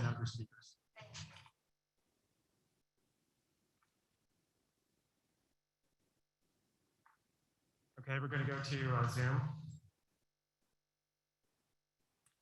Christina Tomato.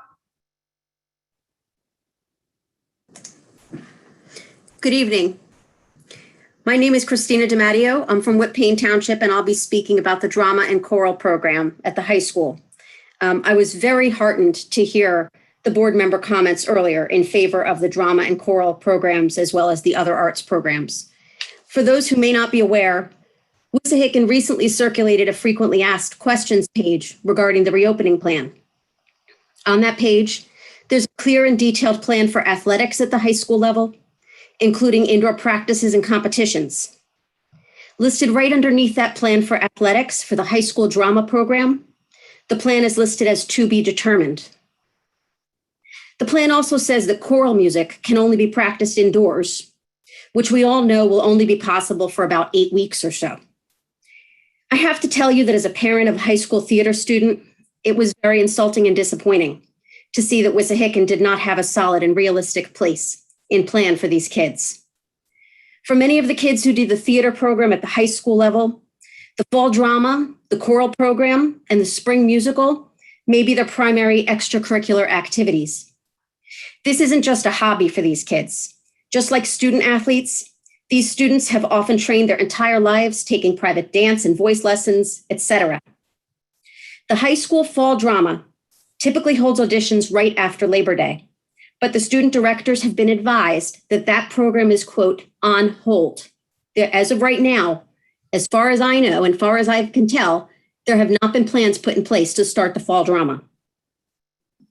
For these kids, it's a slap in the face that sports practices have already started, but there's no plan in place for theater and an unrealistic plan for choral rehearsals. If the district can plan for indoor sports, the district can also plan for theater and choral programs to move forward safely as well. These programs cannot afford to wait.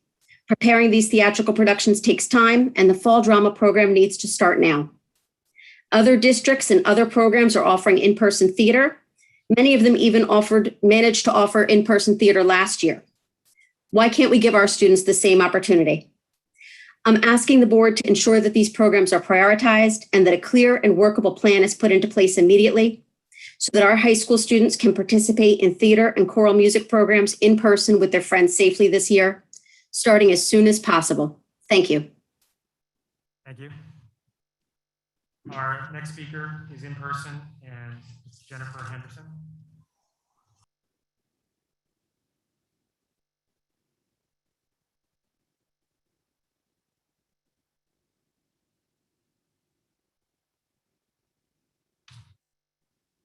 Jennifer Henderson, Amber Borough. Just want to say thank you guys for taking the time out to listen to everyone and really taking into consideration what we have to say. That's pretty much all I have right about now. Thank you. Thank you. We'll take our next speaker on Zoom. We have Kara Frederick.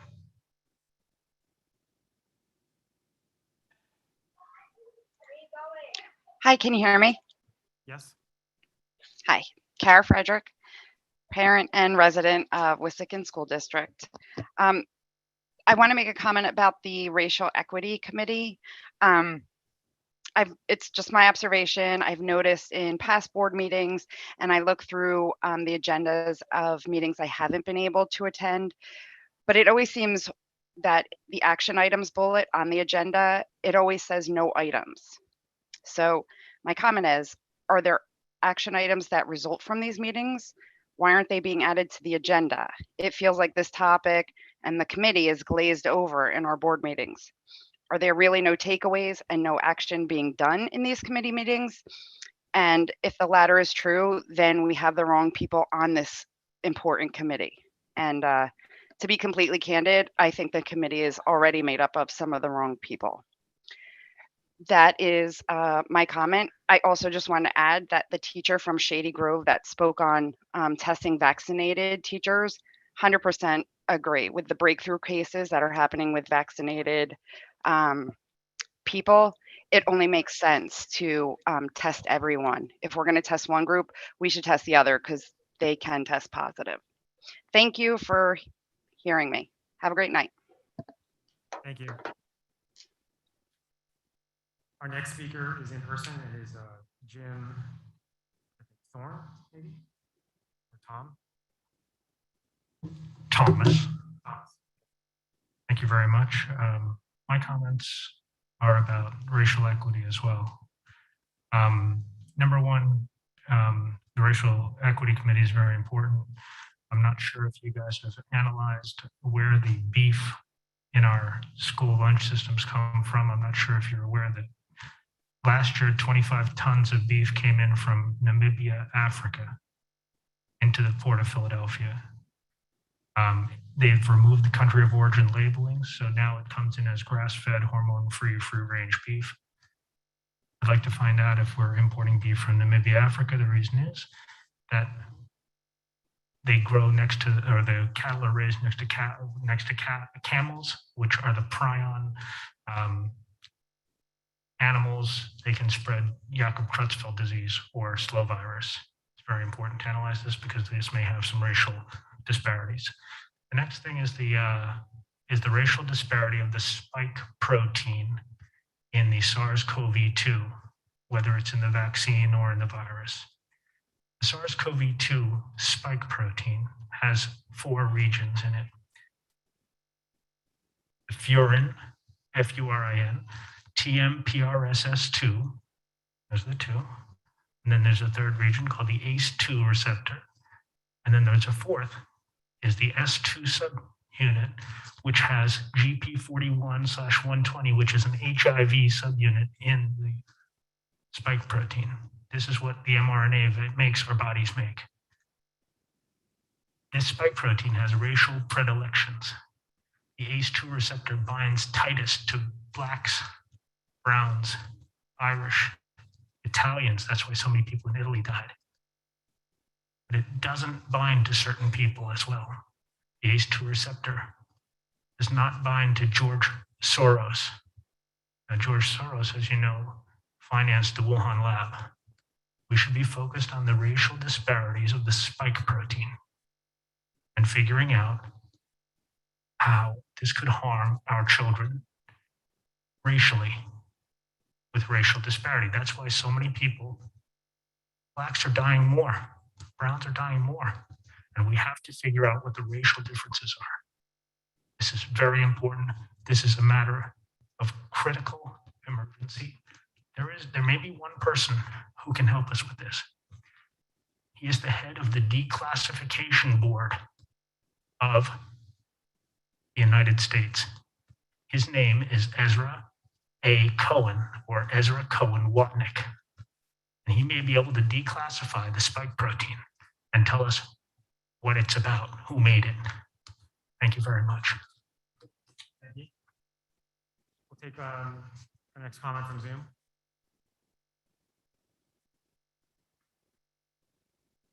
Next up, we have David.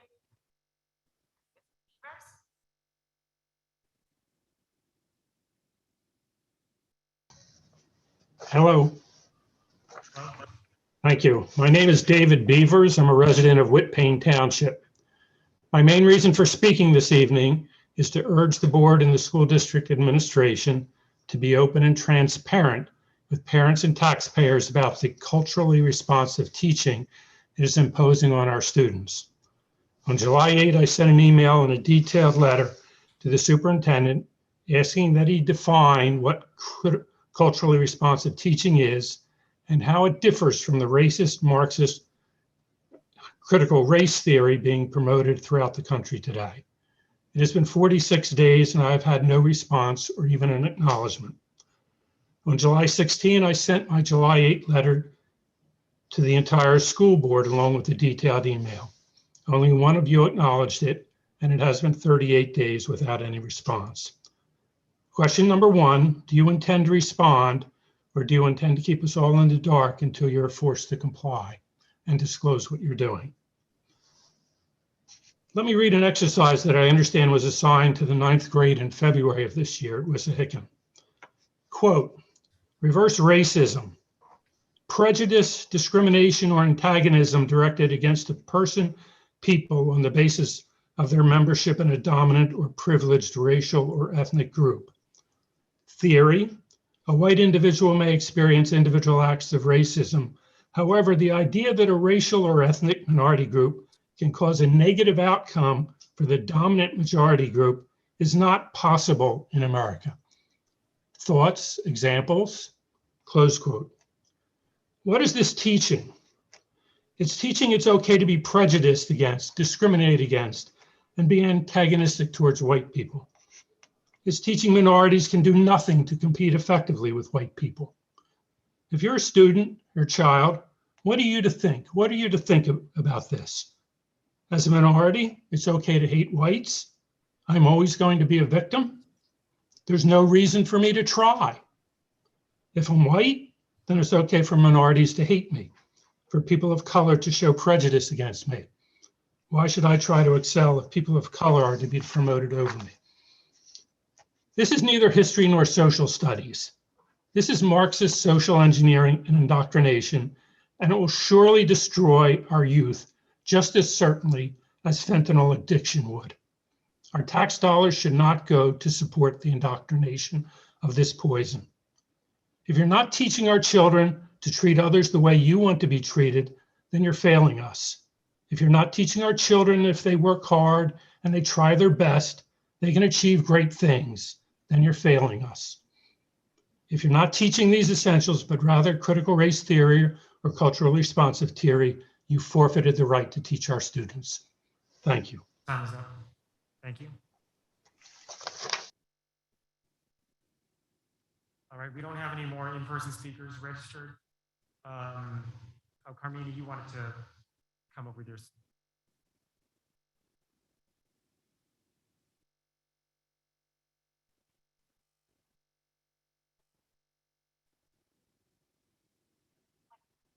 Yep.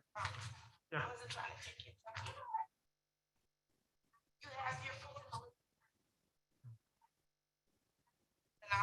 Yeah, the stack I have here are primarily for the first public comment period.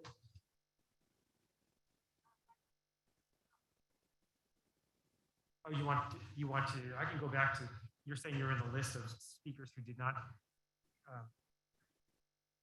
Okay. But in the meantime, Carmina, you can come up and.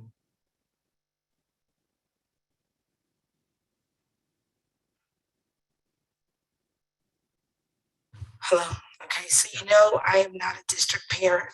I received this email multiple times from multiple parents in the district, Black parents. It's Dr. Crestfield's letter that he sent about reopening. The Black community had a problem with the last paragraph, and I want to read it to you guys. He said, in closing, I have one last thought to share. Disunity is draining and discouraging for people of all ages. While COVID-19 and its new evil child Delta have teamed up to put our country under a cloud of anger, fear, and distrust these past 18 months, I think it might be time to start coming together as the school community and keep our eye on the prize. That's a very insensitive ending. Eye on the Prize is a PBS documentary series about the struggle of Black people in America. And why I received that letter is because Black people did not feel it was appropriate for the superintendent to make that connotation. Mr. Murphy that was here, and there's a woman that's on the forum page wanted me to ask, when is the district going to show a demonstration? When is the superintendent going to start fostering unity? It's not a word, it's action. If you want to unify this community, it has to come from leadership. I just want him to be very conscious of how he uses his words. Eyes is the prize is not something for someone white to say. And I'm saying it just like that. It's not. It stirs up emotions. It stirs up trauma. And I want him to be mindful of that. And they sent that to me because they wanted him to be mindful of that. I would like, the community wants this school district, leadership on the school board and at the administration to unify this community. I remember talking to Ron 5 years ago. Have a community town hall meeting. Let people discuss their fears and their anxieties about race and about equity. That's how you start to unify this community. I am not an adversary. I'm an ally, but I'm jaded because I'm tired. You have disrespected me far too long. And just this week, a parent in the middle school sent an email to the principal and the guidance counselor asking me to be their advocate. So I'm not going anywhere. Thank you.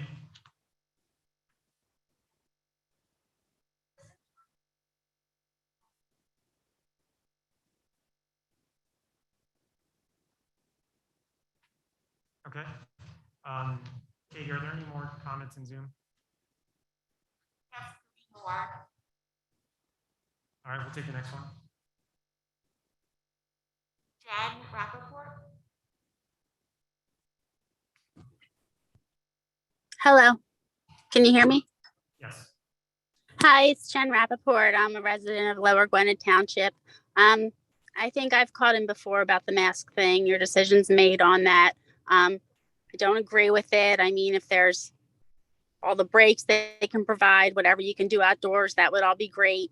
I was really just calling in tonight to thank the 4 board members that voted to not have 2-time-a-week testing for the teachers. I think that's a really poor decision that was voted on tonight. For these teachers, I mean, to divide them like that and separate them in like this, some people are not able to get the vaccine. People have medical conditions, clotting issues, things of that nature, where they can't. Not everybody is choosing to not get it. So I just think I wanted to just call in and say thank you. Thank you to the 4 of you that tried. And that's really about all I have to say tonight. Thank you. Okay, I'm going back to in person, and some of these are people who didn't get a chance to speak at the first public comment period. And I have a sheet here for Joyce Pickles.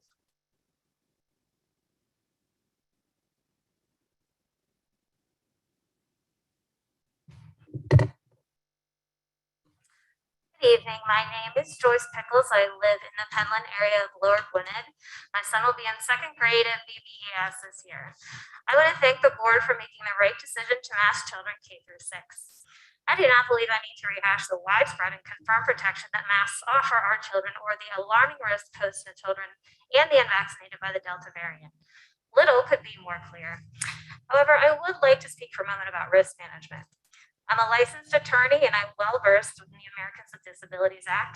I have recently familiarized myself with FAPE, FERPA, and other education laws regarding access to schools. I'm not Jeff, but it's highly clear to me that risk management demands that the mask mandates stay in place in our elementary schools until a vaccine for children is available. Should this mandate go away any sooner than that, the district and the taxpayers could be facing dire financial straits. Somewhere in our district, there is a child who is, or children who are immunocompromised or medically fragile. Those parents likely chose a virtual option last year and perhaps even this year. But we know that virtual school does not offer the social aspect of learning that so many children need to advance grade levels.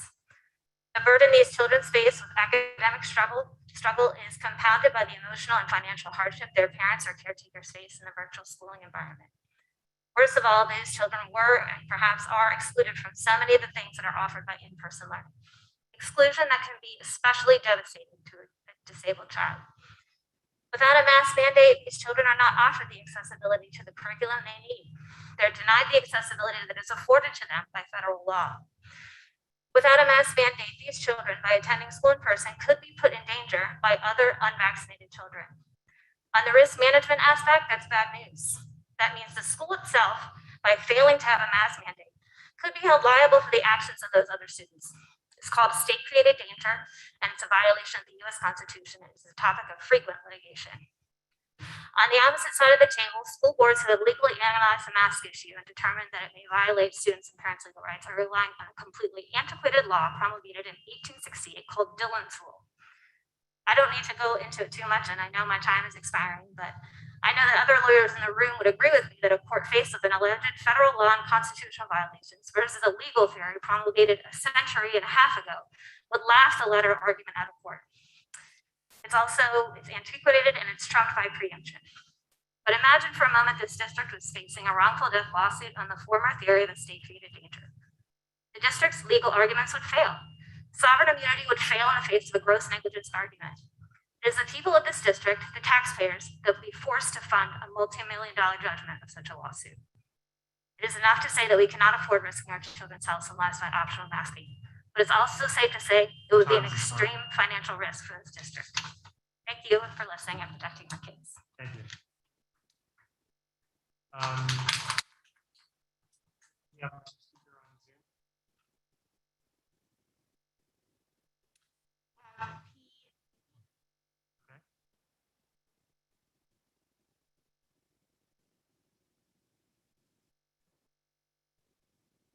Hi, can you hear me? Yes. Okay, I can't hear you, but okay. Yes. This is Paula Bladak with Payne Township. The classrooms are not operating rooms for those board members that do think that. These young students need to be exposed to germs to build their immune system. Any voting should not be done based on popularity or your heart, as some board members have expressed at the last meeting. For the core subjects, the district provides instruction using evidence-based curriculum. The vote that you casted tonight was not based on evidence, facts, or data. The surveys were federally mandated. The July meetings were scheduled at the last minute. Teachers being required to be vaccinated or tested, limiting the public to 20 people, and it's very hard to hear all of you tonight on Zoom or YouTube. Clearly, you want to avoid working with the voters or taxpayers of Whippane Township. You are not adhering to the oath that you took as board members by working with the community. You are doing a disservice to the teachers and the students. Many parents support the teachers and their right. Tonight, Marxism has begun with you with the vote that you have casted about trying to take control over someone else's body. Thank you. Thank you. Our next speaker is in person, Melissa Chargel.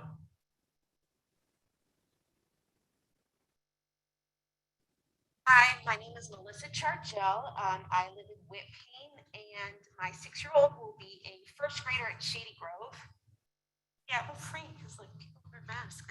She'll be a first grader at Shady Grove. Unfortunately, she couldn't be a kindergartner last year because, like myself, she has ADHD and cannot learn virtually. So I was lucky enough to find an all outdoor program that required masks. And I'm excited that she can go to Wissahickon this year. Just based on someone else's comment, please don't expose my kids to measles or mumps. Just appreciate that, put that out there. When we have times where we require masks, can we please now stipulate that they are supposed to cover your nose and your mouth? I feel like this shouldn't have to be said, but apparently it does. So if we could do that, I'd be very appreciative. I want to say that we all know there's a school board election coming up, and I have said to a few of you before that I do not envy your position at all. It takes a certain amount of bravery to be on the school board right now, which is bonkers, but you know, it does take a certain amount of bravery. And I do want to say that if you are one of the people running to be a school board member, you know, people like to threaten, like, well, I'm going to run against you. I think they should. I believe in competitive elections. If they do run against you, I think we should at least know where they stand. So put it out there, be brave like the members who are here, and let us know what you really think and feel. I'm going through a lot of things as much as I can go through at once. I also want to say that my daughter, like I said, she has ADHD. We recently found out that she's significantly delayed in executive functioning, fine motor functioning, gross motor functioning, all sorts of things. And she attends a gold standard, very expensive occupational therapy. That's considered the gold standard, like I said. They believe that my daughter will be significantly more harmed if she or any of her loved ones die, obviously, or suffer from COVID long haulers. Or, like I said before, if she's required to learn virtually. She just can't. It doesn't work. Like I said, they think that she would be more harmed with that than if she's required to wear a mask. Last thing, people speak about, people feeling both sides and you're not feeling this about. I gotta be honest, some people's other side could kill my kid, could kill my 4-year-old who's prone to pneumonia, and people that we know. And so I don't think it's apples and oranges, or it is apples and oranges is what I'm trying to say. All right, well, thank you for your time. Thank you. Do we have any other speakers on Zoom? Okay, the queue looks clear. So we'll go back to our next in-person speaker, and that is Tianisha Hines.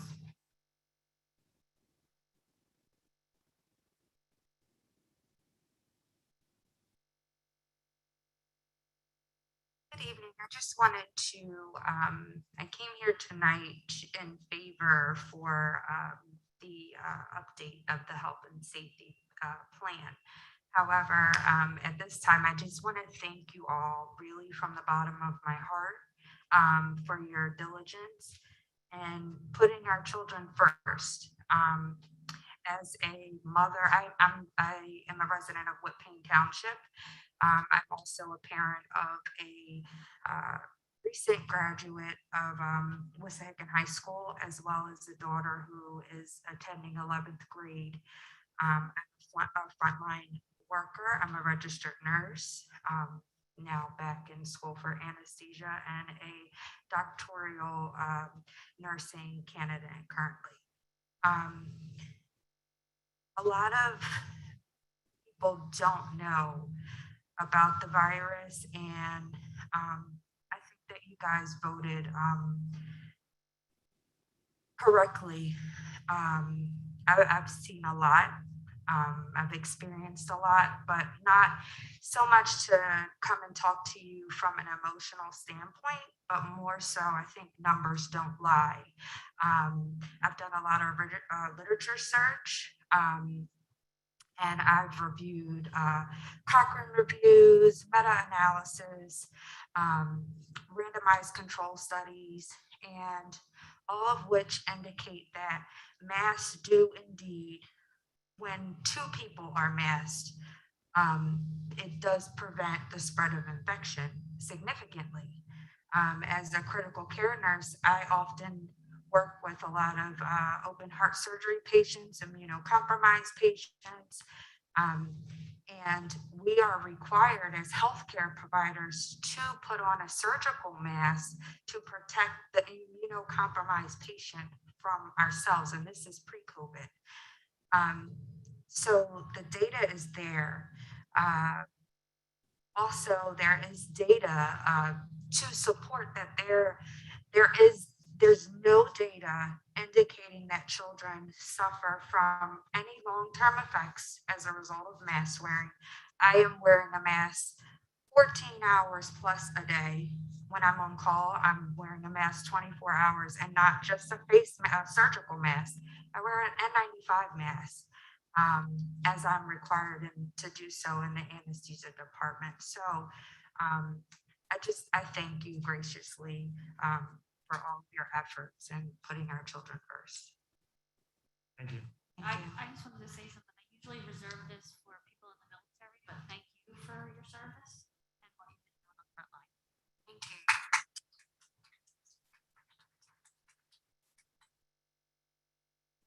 Okay, at this point, we've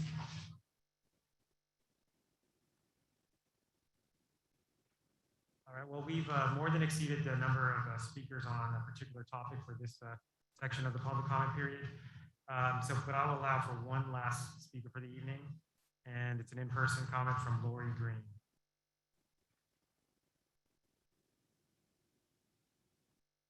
Good evening. My name is Lori Green, and I live in Whitpain Township. A lot of the speakers in the second public comment were talking about facts and numbers, so I had them written down all night, so I wanted to talk about them. On the American Academy of Pediatrics website, and this is when you look up COVID data and updates, it says, at this time, it appears that severe illness due to COVID-19 is uncommon, among children. To clarify, the mortality rate for children is they have a 99.99% survival rate.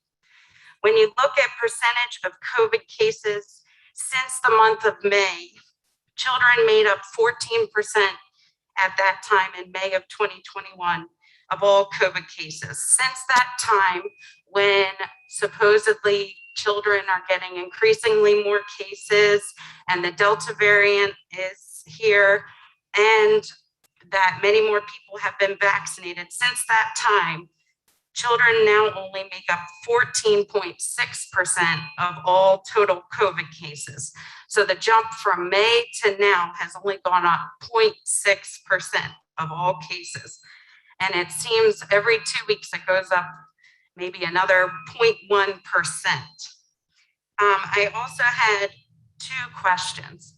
One question is, how did we determine that the unvaccinated teachers should be tested twice a week? When you look at the Montgomery County recommendations in a high transmission rate, they recommend that teachers are vaccinated once a week, not twice a week. So my question is, how did we come up with the twice a week standard?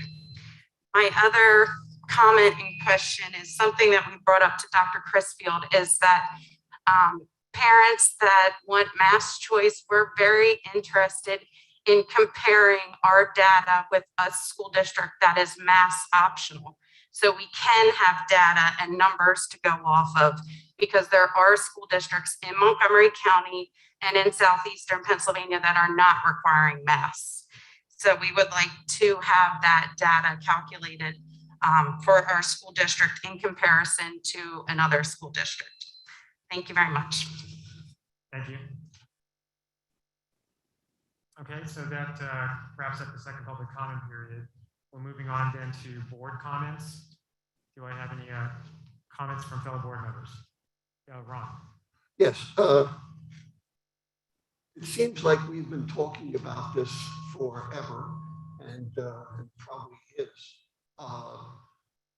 We've been involved in the same thing. We've been bouncing back and forth as the evidence has changed over the past months. But that shouldn't be a sign of weakness. That's a sign of strength, because that's the way science works. When you start out with one postulate and you develop or you discover data that shows that no longer, that never was, but the truth. Therefore, you change your behavior and your recommendations. Some people find that a weakness. That's because they don't know how science works. They're looking for dogma. And unfortunately, when you try to apply dogma to science, you're corrupting science. So what I say is, as the evidence has changed, so should our behavior. And here we are.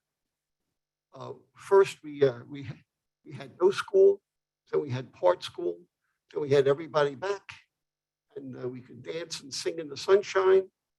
Then suddenly we're in masks again, because the world has changed over the months, and so should our behavior.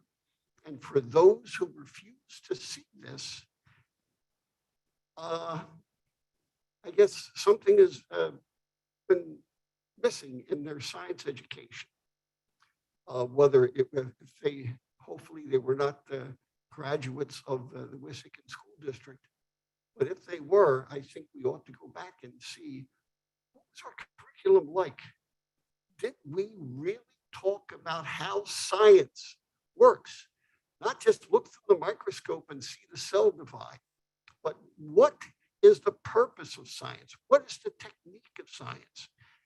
And I think we have to look at ourselves as educators, because based on what we've heard today, what we hear on TV, what we see on Facebook and all the other social media, there's a lot of misunderstanding of what reality is actually like. Thank you. All right, anyone else? Marshall? I have just a couple of observations tonight. First, although the overriding discussion and maybe concern among everybody was our health and safety plan, that's not all we're doing. We still have a school district to deal with. We still have students to deal with and classes and teachers and everything else that goes along with it. And so while we talked about how to get them in safely, we still heard from people about issues of racial equity. We still heard about extracurricular activities. That doesn't stop, not for COVID, not for anything other than we have to get it done. And we can't lose sight of that fact that we still have work to be done, and we're doing that work. In addition to all the time and effort we take to get through this issue, we still make sure that to the best of our ability, we try to provide the best district and the best opportunities we can for all of our kids. That's number one. Number two, I think tonight was a testament to all of us. There was some comment that we are as divided as ever because of COVID. And I would say that tonight proves otherwise. We had a very, very, I would say, congenial and important debate tonight, because it allowed all of us who wanted to speak an opportunity to say what they had to say. And whether we agreed with it or not, whether it was on the side of what we believe or not, we listened to one another, we debated one another, and I think that shows how we are more together than not together. We may not agree on approach all the time, we may not agree on votes all the time, but the one thing we can all agree on is the fact that we all believe in our kids, their health and safety, getting them all in, and doing what's best for the community. And that strength is based on our ability to listen to one another, to respect one another, and to see that we all have a common goal, and that is our kids. So I'd like to just say that, because I think that's really important, because I don't think you see that all the time in every district, but you did here tonight. So thank all of you. Tracy? Yes, so somebody had brought up about the reading and speech therapy, and I was just wondering, if we could look at, I know that we talked about the teachers having the face shield. Students that are in speech therapy, they have the face shield, so that might be something worth looking at. While this is going on, they're able to see each other, their facial expressions. Then I also wanted to say something about the racial equity committee. They are putting together a comprehensive plan with different action items. And as those action items come up, some of them will be brought forth right away, and some of them brought forth in a plan.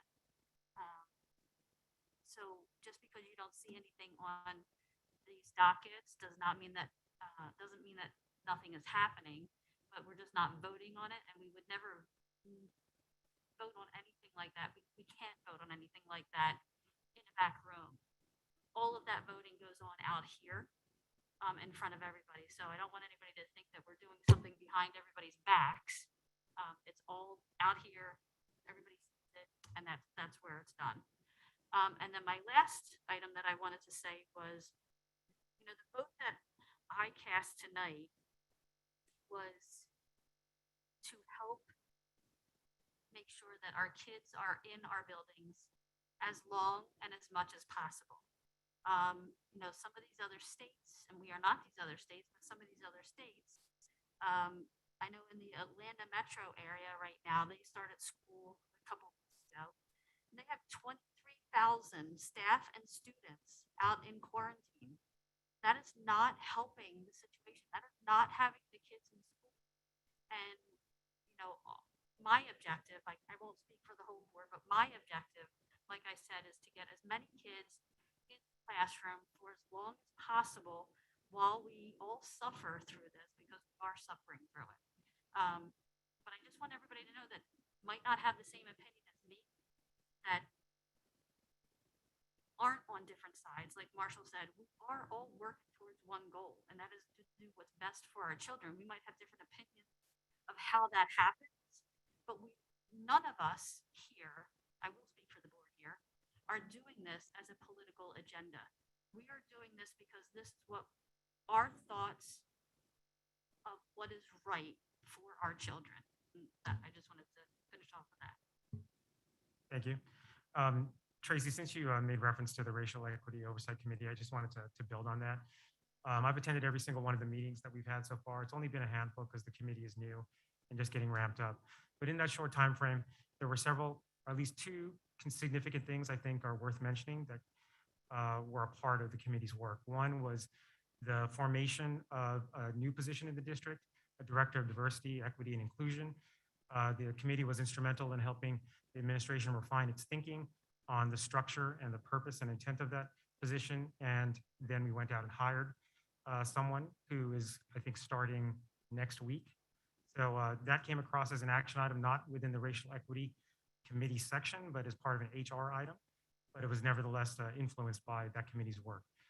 The second piece is that what we're doing this year as a different approach is universal screening for giftedness amongst all of our students in the early grades, I believe in second grade.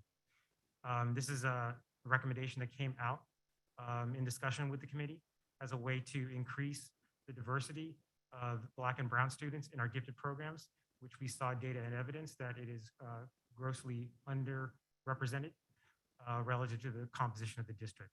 So that did not come across as a specific action item that we voted on because the funds for that universal screening were already embedded in the overall district budget, which we approved back in June. So because you don't see specific action items associated in the Racial Equity Committee section does not mean that there isn't work and impact being done by the committee, because there has been even in this short time frame. So that's just one thing I wanted to make clear to folks about the committee's work. Other board Mr. President, I do have a late comment for an update for the benefit of the board. I just learned today, just a little while ago, that a federal judge granted a restraining order against the North Allegheny School District, forcing the school district to enforce its COVID mask mandate on an across-the-board basis in the district. There was an injunction apparently filed yesterday evening by a group of 11 parents and 11 students who asked for the court to force the school district to mandate masks as the school year begins. The details of that order we're in the process of obtaining as we speak, but to the best of my knowledge, this represents the first federal court decision in the Commonwealth of Pennsylvania since this latest round of mask mandates, enforcing the authority of a school board to move forward with a mask mandate for the beginning of school. So for the first day of school tomorrow in the North Allegheny School District, all students and faculty members will be required to wear masks. So I just wanted to share that information. We'll be working with your superintendents in the county to get more information about this as the law evolves on this subject. Thanks for the update, Jeff. Any other board comments? Our student board rep, Carly, if you're still on, any comments you want to add?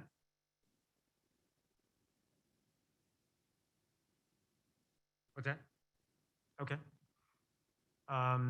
Any other, seeing no other board comments, can I have a motion to adjourn the meeting? So moved. Second. All those in favor say aye. Aye. Meeting adjourned. Thanks, everyone.